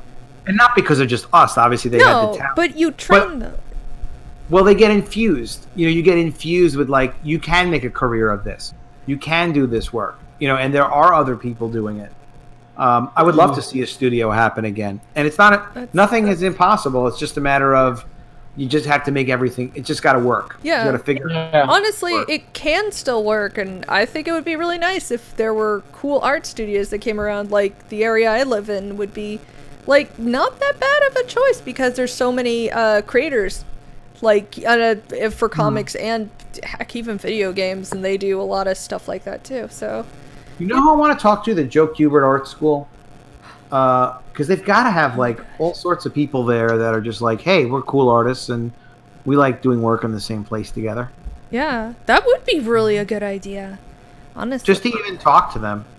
I follow them on Twitter. They follow me back. They're cool. You should go and ask them about that. That would. Hello, Joe Kubert guys. Me and Nerd Wonder have questions for you. We do. Questions. With Frugal we and should interview this Nightwolf man. Nightwolf man is really cool. Yeah, he will scare them if they're bad. Yeah, he's a knight and he's a wolf. He's very protective. I like that. Definitely. I'm a pretty good guard dog. Yeah. You are. You're just and a good friend. Do you have a kill word yet? No. We need one. I don't need one. I run on instinct. We How can. about if we say I run on Samantha, instinct. you kill him. Well, what No, we can do, I will because he not- plays a lot of video games, we could go into that epic voice and go, finish him! We're probably the only people that could live stream on YouTube right now. I don't think so. I think Englantine is on. I think I saw internet people that are on. Yeah, like England Teen started around the same time we did. I was like, competition. How did he figure it out? I don't know. He probably No, okay. he's even he's even more confused than Frugal is. Dude, I don't he know how obviously called somebody. He probably either his kids or Weapon or Switch. Switch may have gotten Yeah, off. probably. Like Switch is a master. He's had to assist several people before. On this. Oh, yeah. Yeah. I'm gonna have Including to me. ask him probably to help me. He helped me. He also helped me when I couldn't get my headset to work, and I was like, "Oh, the volume's turned off." And he just sat there, and he was like, "Nerd, I love you," but what the heck? It was the greatest time ever. Actually, pretty good with technology. Just for the record, it's just this isn't my area of it. Moving away from Yeah. the TV. Thank you for alerting me about my the buzz. I'm gonna figure this out. I'm so sorry, guys, that my mic keeps acting up. Yep. So we're just thankful we're able to have done this today. So. I honestly, I love this book. It is beautiful, and I love talking to Adam, and I love talking to you guys. So, and it was such a treat to bring in Nightwolf too. Like, Yay! I'm back. I really do look forward to these every day, every week. It's like, oh my This gosh. really worked out very well. I love All in all. with Frugal. Frugal is really cool. Okay, everybody, Frugalicious. please go and follow Frugal and like actually watch his videos. Okay, guys, because they're actually really fun. All right. You can actually watch one for a few minutes at least. Yeah, at least that. I don't know. Watch them, or I'll hunt you down. Yeah, I will. I don't know. Don't what say to the do. kill word. Don't say Samedi. Oh yeah, I'm right I'm supposed to be a good vibe. Nope. Yeah, it looks like it may be a bad jack. Well, I don't think it's a bad jack because it's a USB port. It's a Samsung Go mic, so it's supposed to be on the go. But maybe Peter says, keep spreading that positivity, guys. So important right now. People need it. Absolutely, Yeah. Peter. And I make jokes too. I don't know if you see them and shake your head, but I say funny things on there too. And I like the idea of like with any drama going, just if there's something funny you can throw in there. That's just like, come on, guys, let's just all laugh at this as much as possible. Just take the edge off a little bit. Most of mine is through sarcasm, unfortunately, and that could be construed as me being negative. Yeah, that is negative. That's jerky. Mine are And I don't care. You're just amazing. Okay, mine are just like cat gifts and hugs and. Yeah, but Yes, from that you, is- somehow it's special coming from you. I just sometimes I see a lot of people that are really sad on Twitter, and I think I said this to Samedi. I feel like I should stick around Twitter just to try and give some positivity because it's just so negative. It's like, man, I want to like. Am I supposed to be the little oasis here, giving water to all the starving people? Well, then I will because it's nobody else is doing it, and everybody's here. So maybe if everybody became a little oasis, we wouldn't be dying of thirst. Did you say You've been giving water? I've been putting poison in them. Nerdy, did you say something this morning about not being acknowledged for your merit and your hard work?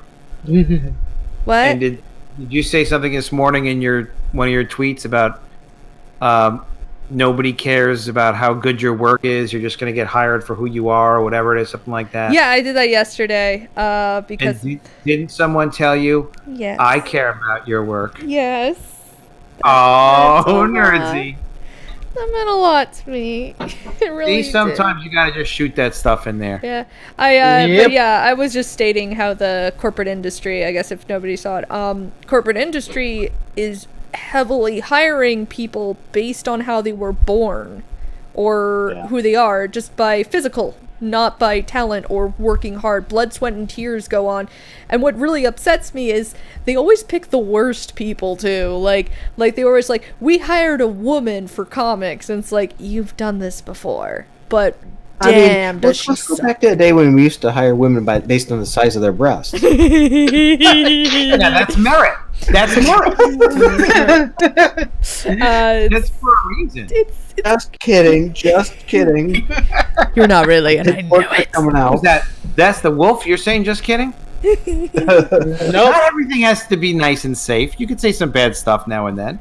Come on, man. You gotta every now and then be the bad guy. Otherwise, like, I'm always the bad guy. Everything I say is just... I'm considering that I already changed my tag hand on Twitter anyway. I'm already the villain, so Say I'm hello your to the evil- bad guy. yep. You might be the cousin. I'm taking over. I am your new evil comic book overlord. Oh no! Yeah, that's Yeah, it. you're like the fifth one. We're gonna have to beat you. It's gonna suck. You're actually. Nope. Nope. It's an anime plot twist. Oh no! I was the bad guy all along. Oh no! It's right after the previous fighting arc that we thought it was gonna be over, but no! It's like this We're one. wondering, how did you get so into comics? Let's see here. Well, when I was a little girl, I really loved drawing, and I wanted to be a painter. But and my family didn't understand I would just want to be a painter, so they brought me these how to draw books, but they were cartoony. And I got a little bit fussy about that. I'm like, I don't want to draw cartoons. And it's like, but honey, maybe you'll enjoy them. Well, they were there, and I sat down and I started looking at them. I'm like, wow, this is actually really cool. And I get really into it, and I'd start drawing it more and more. And I got really involved into just doodling my own things at that point. Also, I suck at painting, so good job, Mom and Dad. But then in my schools, because I didn't grow up anywhere growing up, and I moved around a lot, we didn't ever go to any place near a comic book shop, so I didn't really know those things existed. But my libraries at most of the schools I went to tended to have comics, but not like comic books. They would have Sunday newspaper comics. So I wanted to be a strip artist for Sunday newspapers. That's what I wanted to be for the longest time, so I would make comedy sketches, and my mom still keeps a ton of them. She's like, you used to do so many of them. I think I have like 500 pages of just random comics I did of animals, just doing silly things. I titled them. People loved them. They thought we were so funny. My dad was so proud of me. He would bring one to work, and I love doing them. But you know, newspaper strips went under. I mean, like, because nobody reads newspapers. But during that time, I went into high school. Our high school, because we lived in the middle of nowhere, started putting in comics, but specifically manga at first.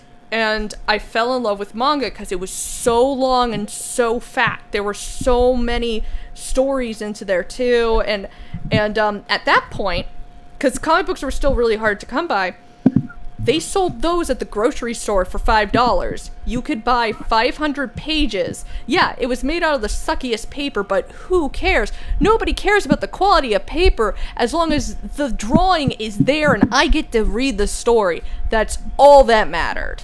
And so I'd sit down there and I would go to the grocery store once every month and pick up a Shonen Jump and just dive right through them. And by that time in high school, they were introducing a bunch of different types of comics. And I think that was during the time Sam Raimi's Spider-Man films came on out. And they had the Ultimate line. And so I read Ultimate Spider-Man and The Runaways during that. And I think I also read an old school, I think it was the 90s, Dial H for Hero miniseries. There was a lot, but I also fell in love with Bone. Bone was really good. We had that. And mostly I got into them because I was reading, they had the Historium of the Peanuts. Because I still love Sunday newspaper comics.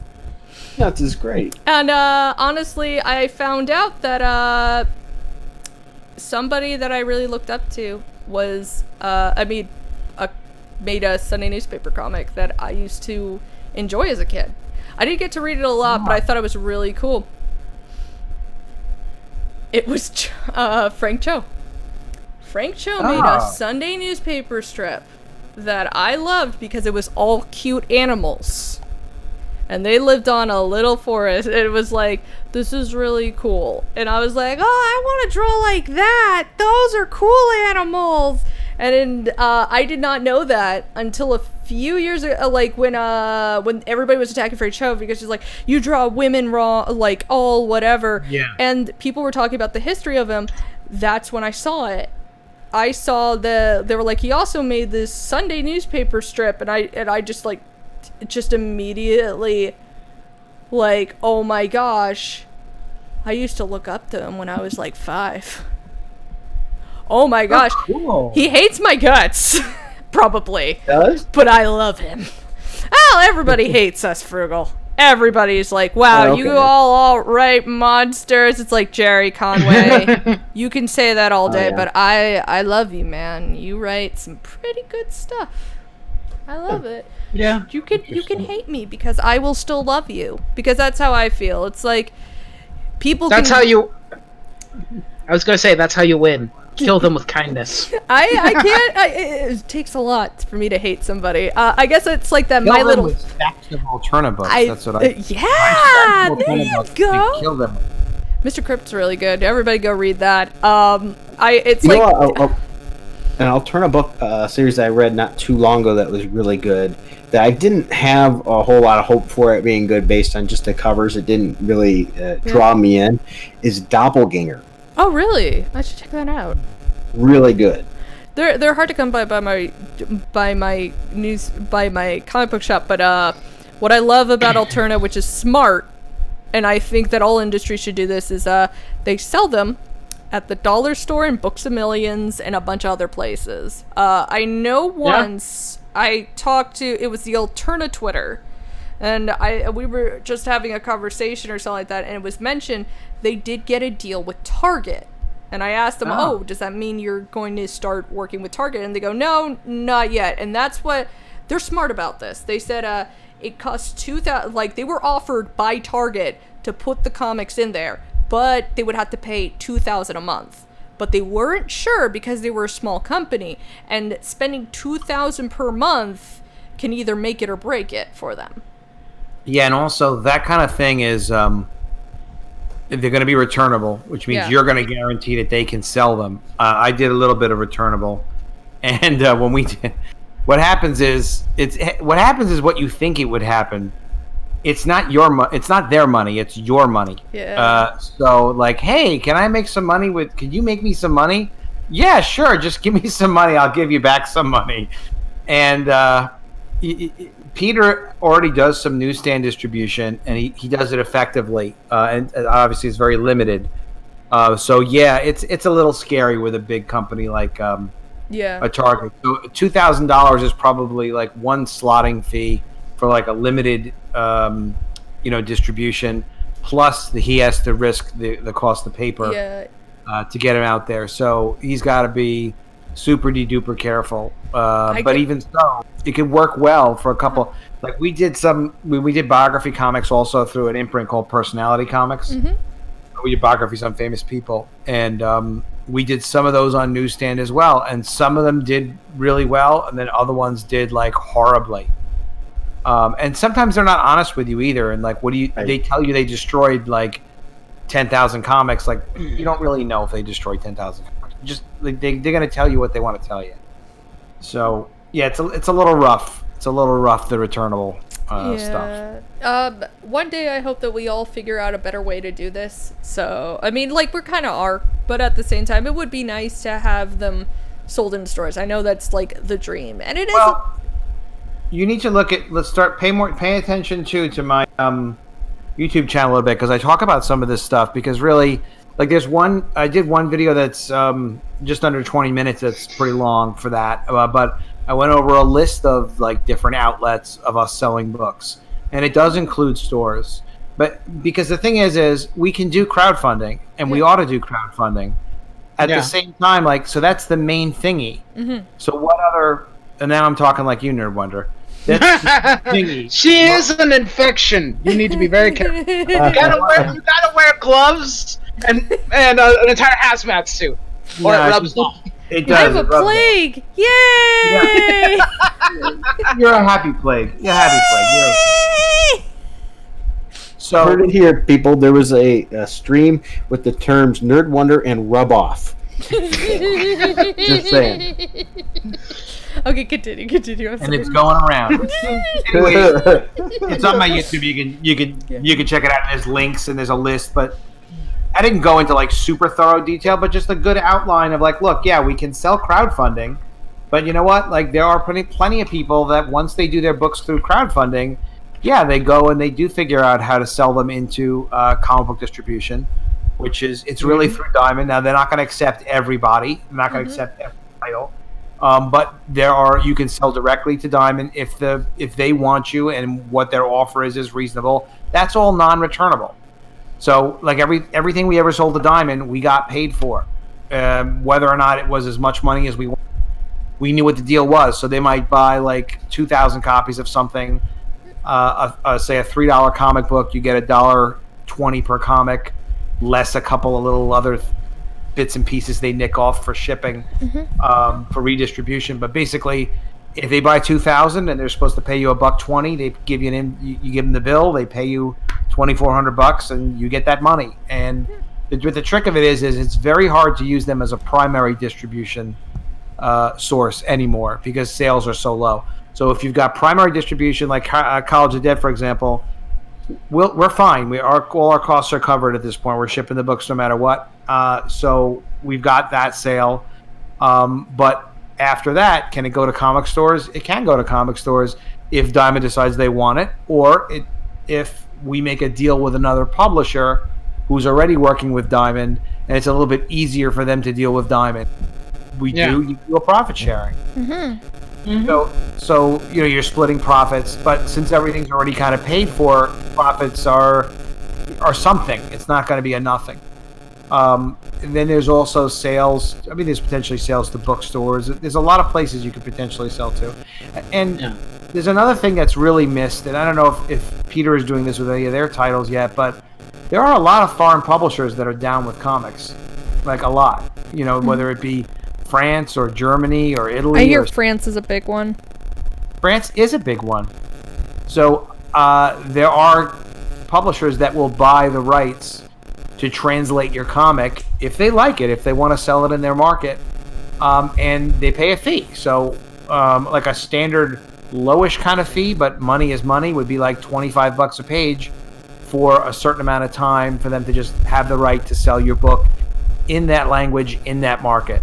So as far as I'm concerned, if it's 140 pages and I got a book, $12 a page for 140 pages, and it's whatever that is, about $3,500. That ain't bad for French. Who cares? Why not? Just great to get the word out. And also, we could offer the French books, like a few of them, at least to fans. Like, do you want a French version of College of the Dead? Why not? That's freaking cool if you like the series as it is. But you got German, you got multiple, and there are some people that I mentioned that too, and they're like, well, what I would want to do is I'd want to do social media, and then I would sell them in France direct to consumer. And I'm like, well, yeah, even it's crazy, but even that is possible too. It's like, yeah, you could do a French version of your book and market it direct to consumer through social media. That's a bit nuts. It's a bit out there because it's not nuts, but it's like, it's asking a lot. Like, we're already trying to sell as many books as we can in the United States in English, in a language we actually know. But speaking of that too, like, why can't we sell in Australia? And sell in England? There's no translation. Yeah. So the trick is like, well, how do you just do it? Like, well, we're gonna have to do some homework, and we don't all have to do it on our own. Like, I belong to a group, CG Delta, and one of the first things I did was I wanted to list YouTube channels that do interviews of independent comics. So we have about a list of 15 of them, and we share that with everybody who's in our little Twitter group and Discord, and it does help them. I've seen people on channels and getting interviewed and doing stuff and promoting their books better, because not everybody has to do it all on their own. We just have to, we got to spend a little time, or we kind of break it up a little bit. We may get a Spanish College of the Dead going. Waiting on an answer back from somebody, but we'd love to do that in Spain. So sell it in Spain. I published a book called 500 Things My Cat Told Me, which I have a legal obligation to send one to Nerd Wonder, at least the PDF, because you're very cat oriented. I like that. But I got contacted. I just self-published it, sold it on Twitter, not even crowdfunded, by following 20,000 cat ladies, basically, who then followed me back. A lot of them are fun and cool people. That's good. But I got contacted by a publisher out of Italy that was like, hey, we saw your book on Amazon, and we're interested in, guys self-published on Amazon, we're interested in the Italian translation rights for 500 Things My Cat Told Me. I thought it was like a scam. I'm like, all right, fine. I kind of ignored them, and then I'm like, let me look this up. So it turns out they are the Italian publishers of Harry Potter. They also do graphic novels, and they're a real company that actually does stuff. So they paid me a low figure, but more than $1,000, less than 10, let's put it that way, for the Italian language rights for a certain number of years for 500 Things My Cat Told Me. So if somebody hunts you down and they offer you a licensing deal, chances are, if you were actually putting effort into trying to find those deals, they're out there. It's just there's only a certain amount of time in the day, so you put your first thing out, and then we have to work on this distribution. Peter's doing a lot of innovative things with Alterna. and with distribution. It is tough. It's not super easy. But you just kind of focus on it, figure out how to make it work, and get in there and do it. And that's my long Adam Post talking. I do talk a lot. No, honestly, I talk a lot. You do. Welcome to the party of talk-a-lots. I belong on the Talk-A-Lot gang. Yeah. The Talk-A-Lot. I don't know who else is part of it. Nerd Wonder, will you draw us the Talk-A-Lots? Yeah, but we need to find the other talk-a-lots. Talk-A-Lot. That could be one word. Talk-A-Lot. I might know some people. I talk a lot. You talk a lot. Oh yeah, we talk a lot. Captain Frugal doesn't talk a lot. Frug, say something. Frugalicious. I'm all good. He's alive. Just want to make sure you're not dead. We love you too much. Nerd Wonder, why don't you draw you and me as one word, talk-a-lots, and we could do the search for the other talk-a-lots. Oh, that's a good idea. The search for the other. Because we got separated from the rest of our people. Yeah, I mean, we obviously will be able to hear them from this distance because they'll never shut up. Except that the problem is we will have problems hearing it because we don't shut up. So we won't hear them over our voices. We won't, but we'll hear people talking about the other talk-a-lots. Yeah, that'll work. We'll just follow talk-a-lot. Yeah. You know what? That actually probably would be cool intellectual property for like a kid's property if you think about it. 'Cause it's kind of cute. Talk-a-lots is kind of cute. It would be a cute little that could be a cute kid's like book. Talk-a-lots. Those dolls that talk. Oh yeah. But they won't shut the F up. But they don't really have one. They're like but some kids really are like that, and you have to really love them a lot because it's.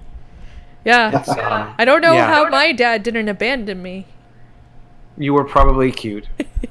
That's what he says. Yeah, that's the whole thing. That's the whole thing. My mom and dad say I was the cutest baby when I was little. I'm like, you say that about everybody, probably. You say that about all your kids. It's like, but you ripped out of that trash bag, didn't you? Probably. They're all super cute. Some kids get away with a lot of. Some kids get away with a lot of stuff because they were cute, which is good, but it's also bad because then. You used to get. Oh no! I never got away with anything when I was cute. I apparently drew on the wall once, and I tried to say it's a funny clown. No, it wasn't a funny clown. I got screamed at so much. I was told. Yeah, and I was banned from markers for a while. Yeah, didn't do that again. I saw it on TV. I thought it was cool. Oh, really? That's funny. Could you imagine how many walls they screwed up with that commercial? It wasn't even the commercials. It was always the cartoons when they would showcase the kid, or like TV shows, when the kid draws on it. And I knew they always displayed it as bad, but it was like, but they're doing it, and they get it to wash off. Can't be that bad. See, your negative influences negatively influenced me when you were trying to say that they're bad. I'm just kidding around. Who cares? So what were you, like 18? No, I was 23. Okay, I understand. I always loved art. So yeah, that's a good thing. How do you feel about dinosaurs? Oh, I love dinosaurs. I wanted to be a paleontologist when I was a kid. My dad, I still remember this. I remember this so much, and I don't know why. My dad bought me when I was a kid like the info on dinosaurs book or something like that. Like, he brought me to the bookstore and he sat me down and says, you get to go pick whatever book you want. And I brought back a book with dinosaurs. I'm like, Daddy, I want this book. And we used to read it. It was like, people back in the day used to go and hunt for dinosaurs. This was called dinosaur hunts. They also called it lunch in my age. These were from the western area. And I thought it was the coolest thing. I'm like, oh my gosh, Dad, I want to be a paleontologist when I grow up. I'm not the greatest at science. Or math, I'm assuming. I'm pretty good at math. I'm pretty good at history. Okay. Well, I'm decent at science, terrible at math. Therefore, I couldn't be a paleontologist either, though I wanted to be. I know. Like everybody wants to be a paleontologist. Only the niche kids get in. Only the cool ones. We're not cool enough, which sucks. It's like lame. Well, there is a silver lining. Anybody can go to the dig sites and dig. Oh You shoot. just can't be paid for it. Yeah, that sucks. But we you could go dig a dinosaur out. Yeah, that'd be pretty cool. I think you and I should If go you- do that. But I make up for it by drawing dinosaurs. That's what I like to think. Peter Gilmore Yes. draws a mean dinosaur. He does? Yeah. The That's Umbrella guy's artist. Yeah. No, I know. Yeah. Yeah. He's got some really cool He did the dinosaurs. artwork for my T-shirts and stuff too. Oh wow. Ooh. By the way, we're Damn. gonna go and shill out Captain Frugal's t-shirts. Buy them now. It's at your Get clocks, pillows, anything you want. yeah. I gotta. That's true. I gotta get one. Gotta keep it frugal.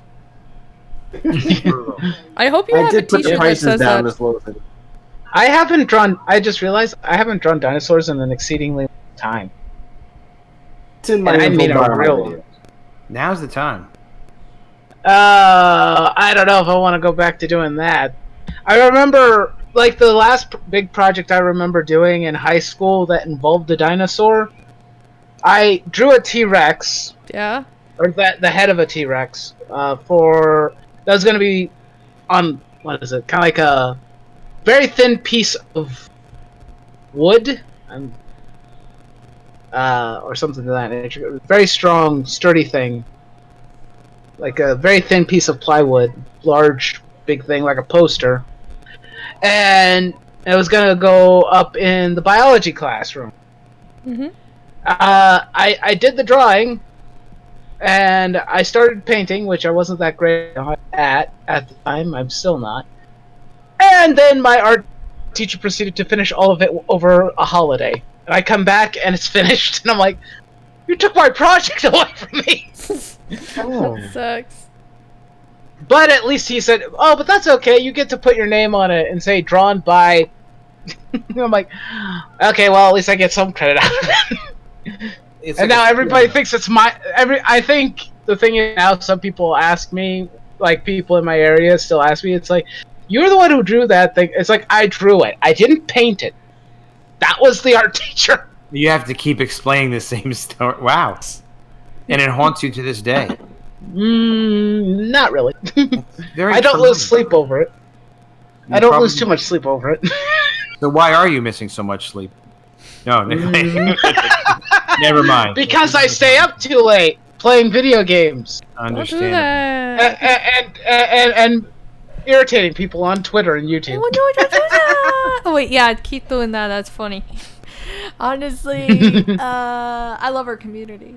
Our community is just so amazing. Like, look at us. We're like, I have to think. And it is a community. It is a community. Yes, Even if some people despite say- what some might say. I'm bringing it back, mofos, as I like to say. But you want to know what? It's a C word. If we Yeah. weren't, if this community never happened, I wouldn't have met Frugal or Nightwolf or you. It's Don't put me on the list yet. We'll see how things go. honestly, I've learned a lot, and I want to learn more, and I want to work harder, and I want to be better, and I want to. And Yeah, you have a great attitude. You do. it's a Yeah. I guess it's say sort of like at times a lot of us do see rock bottom, and we manage to climb ourselves out. So it's like I can't help but be happy because I knew what it was like to be so sad. So I don't like seeing people so sad. So it's like Well- I have to make people smile. Well, the good thing is, or at least for me, before everything had a banner wrapped around it, it was, for a while I thought I was like going insane over like Marvel comics in particular. I'm like, am I the only one? Problem? Am I the only one? Am I in a void? And I'm just like one person. But And it's like, no, apparently there's been people who've been complaining for almost 10 years, like Frugal and Ernst. They're Yeah. like, oh, Okay, so I'm not alone. I'm not the crazy one. Thank God. I needed to release all that stress about it because I was like, gosh darn it, are we ever gonna have anything good happen anymore? And I gave up on reading comics, I think, well, specifically Marvel. 2007, I dropped everything Marvel and I walked away. One More Day hit. The only reason I went back to Marvel was because of Secret Wars Renew Your Vows. And then they tricked me and I got super pissed. We fell for the trap, Wonder. We fell for that trap. If I didn't fall for the trap, I may have not been here. Trap! It's a trap! It's a trap! It's a trap!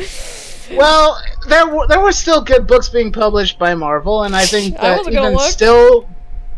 because I was reading books other than Spider-Man. Yeah, thankfully. well, I wasn't gonna support them because they were like, you didn't fire the guy that did this. You're not changing it. I ain't supporting anything you do. In fact, I'm not even gonna watch your cartoons or movies.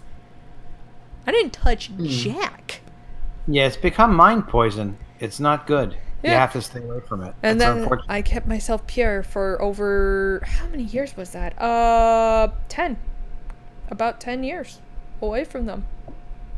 And then I crawled on back, got tricked, and just kept getting angry and venting on other things and reading old stuff. And that's how I somehow wound up here, because I met all these cool people. Like, hey, have you seen these cool people? They talk about this stuff too. And I'm like, who is this? And I used to be super shy, but I wanted to say hello to everybody. Yeah, I think that I think the good thing is that whether there's a hashtag or a banner to follow around, I think that people within a community will find each other eventually. Mm-hmm. You know, I'm not very into the whole CG crowd. Everybody who's here should probably know that by now. But I'm interested in comics. I'm interested in entertainment more than anything else. And if you can make something, or if you can have a good time with people, have a civil discussion or conversation, I'm all for it. Let's have fun, you know. Yeah, more good comics without restrictions. Just do great stuff you're passionate about. And that's the great thing about the YouTube stuff too, is you can hear how people talk about the work, like if they care about it or not. And that, for me, that was unusual because when I was selling, I don't know how many comics I made. You know, we definitely published more than 1,000 comics. How many? I really don't know. So, but every time we were selling them, we weren't like having, sales conversations where we were talking passionately with Diamond Comic Distributors about, hey, we've got this idea for an angel character, and she's gonna fight these demons and stuff. It's like you don't have those conversations. You send them artwork, and you send them a description, and no one who's buying the comics even knows who the hell you are, really. None of the stores know. The consumers don't know. They just know the character. They know the product, and you don't get to meet and really interact with the creator. So it's like a convention in a way, but it's very personal because you really get to understand like who this person is that's making the product. And I think that's one of the reasons why it's so successful too, is that people get to know you and they're like, hey, I want to buy what Nerd Wonder is going to make. I want to buy what Adam Post is going to make. And, I care what the product is, but I care also a lot about who's making it and maybe even if this is going to help them make something else. And it's unusual. You get a lot of heart because everybody loves Peter Cimenti. That was not the kill word Cimenti. That's just Peter Cimenti. I'm just glad you added Cimenti after that. Yeah, Cimenti. I'm going to staunchly deny this. I don't have a kill word. I just go off instinct. You think you don't have a kill word, but can you? Nope. I am not. I'm not a trained dog. Please. Would you kindly? Do you have a kill word? One more day. No! Don't you bring that sass in here! Get the sass out of here! You asked! He asked! I had to do it! You said it? I have unleashed a monster that of which everyone has seen. You're Don't not actually say the. You know what? Restrain yourself. Tonight, you're too nice. And then when it comes time to like fall into a stupid trap like that, you walk right into the fucking trap. It's like, come on, man. Don't do that. It's like Don't actually say the word. as I joke about, it's like all you have to do is put a box out or like a pit to go catch me, and then be like, now how are we gonna get her to come on over? And goes, boy howdy, do I sure love one more day. You just suddenly hear the trap break. It's like, oh look, I'm here. I think she's restrained herself recently. She's been doing really well. I have. Well, the drugs are working. Well, we brought her those prescriptions for a reason. Yep. Right. I think I can't remember who it was. I know there were streams where for a while it's like, okay, what's everybody's trigger word? What pisses them off? What sets them off? I can't remember who it was, but I think Secret Wars was one of them. I can't remember who. The original one was really good. Oh yeah, no, Yeah, the original. I know. Oh wait, no, not Secret. And you have Jim Shooter Wars. to thank for that, by the way. Yeah. Yeah, absolutely. shooter.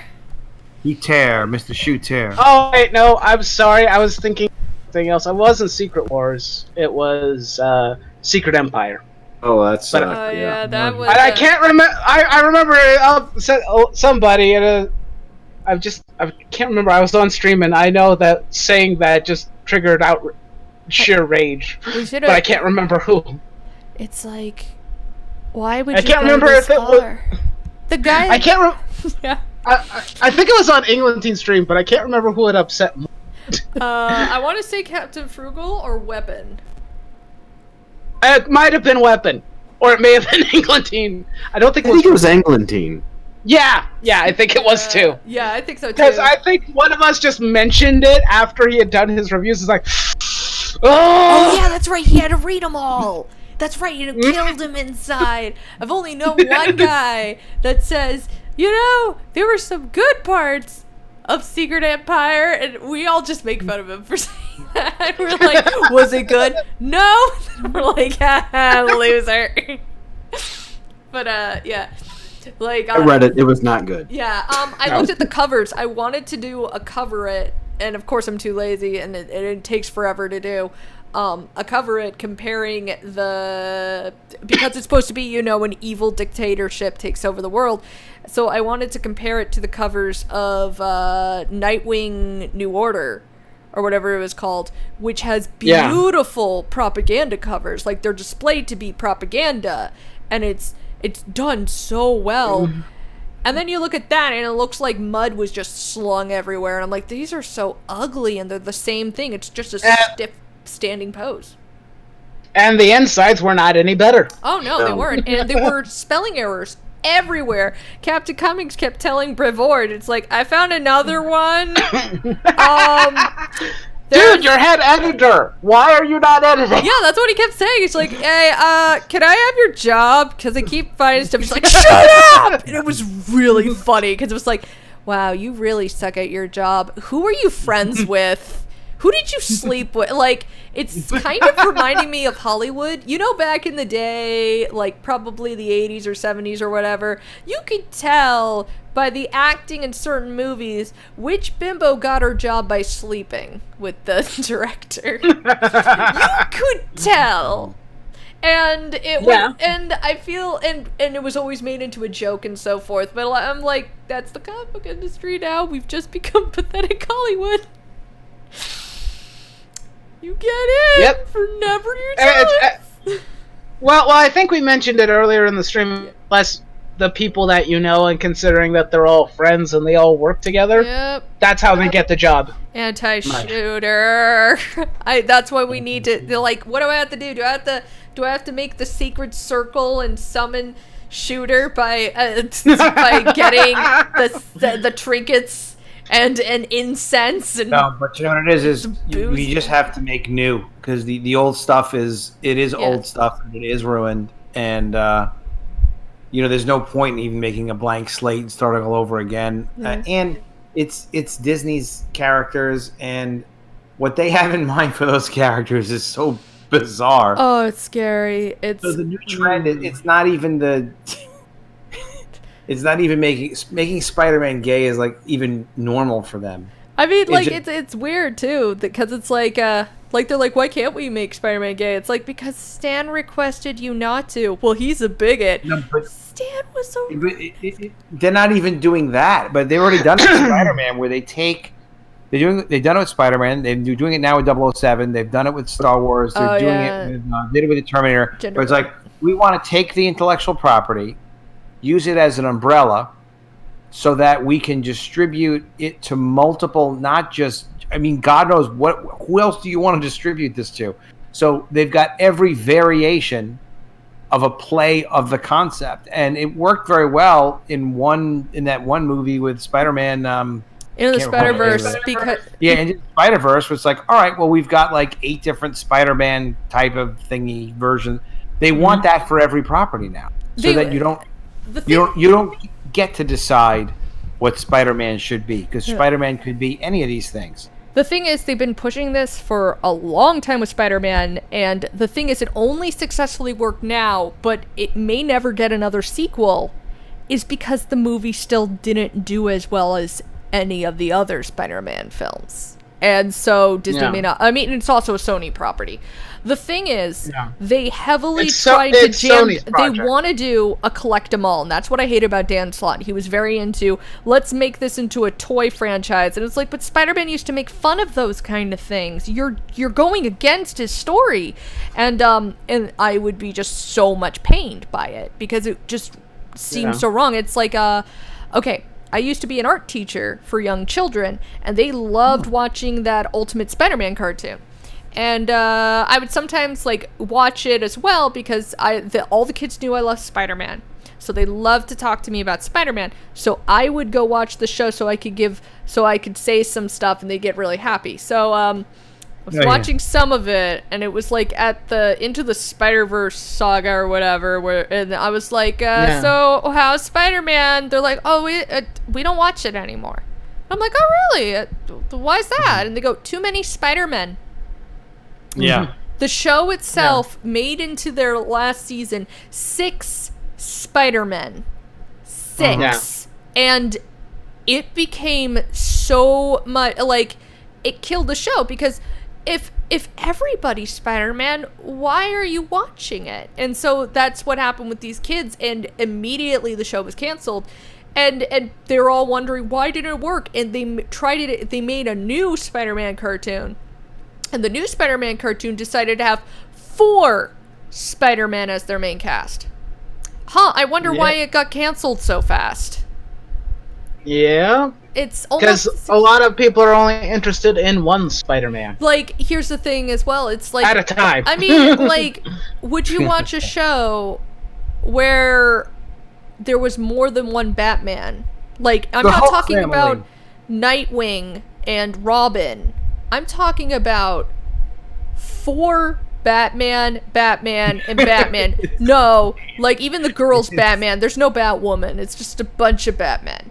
No. Yeah, there's something going on where they really want to erase hero stories, and they're finding more and more creative ways of ruining any kind of hero story that they're... I think it's that they want their Mary Sue character to get in, but of course, as I like to point out, they have no confidence in that character. They have to latch on to something that's already popular in hopes that it'll birth into fruition or go into some sort of trend. Well, Miles Morales was only picked because, Miles Morales was only written in was because Bendis saw loss in sales, decided to kill off Peter to get more sales, and also noticed that there was a fan trend that asked Daniel Glover to be the next Spider-Man in the films.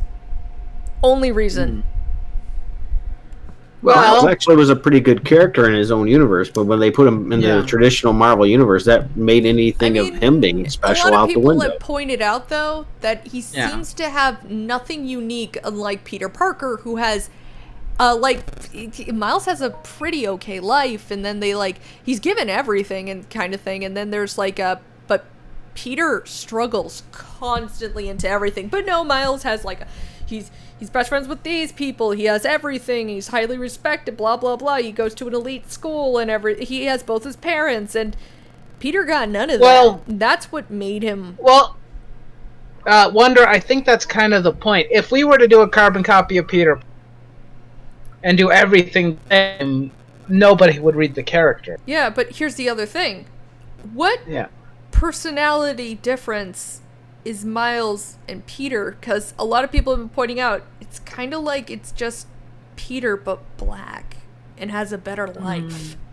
And I think that's a bit generalizing, but that's what some people say. I haven't read him in a while, but I suddenly start trying to think, and I'm like, I can't seem to figure out a kind of personality for that kid.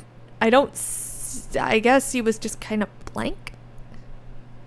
Well, there are ways of doing a story that it actually makes sense, and they're deliberately not trying to do that.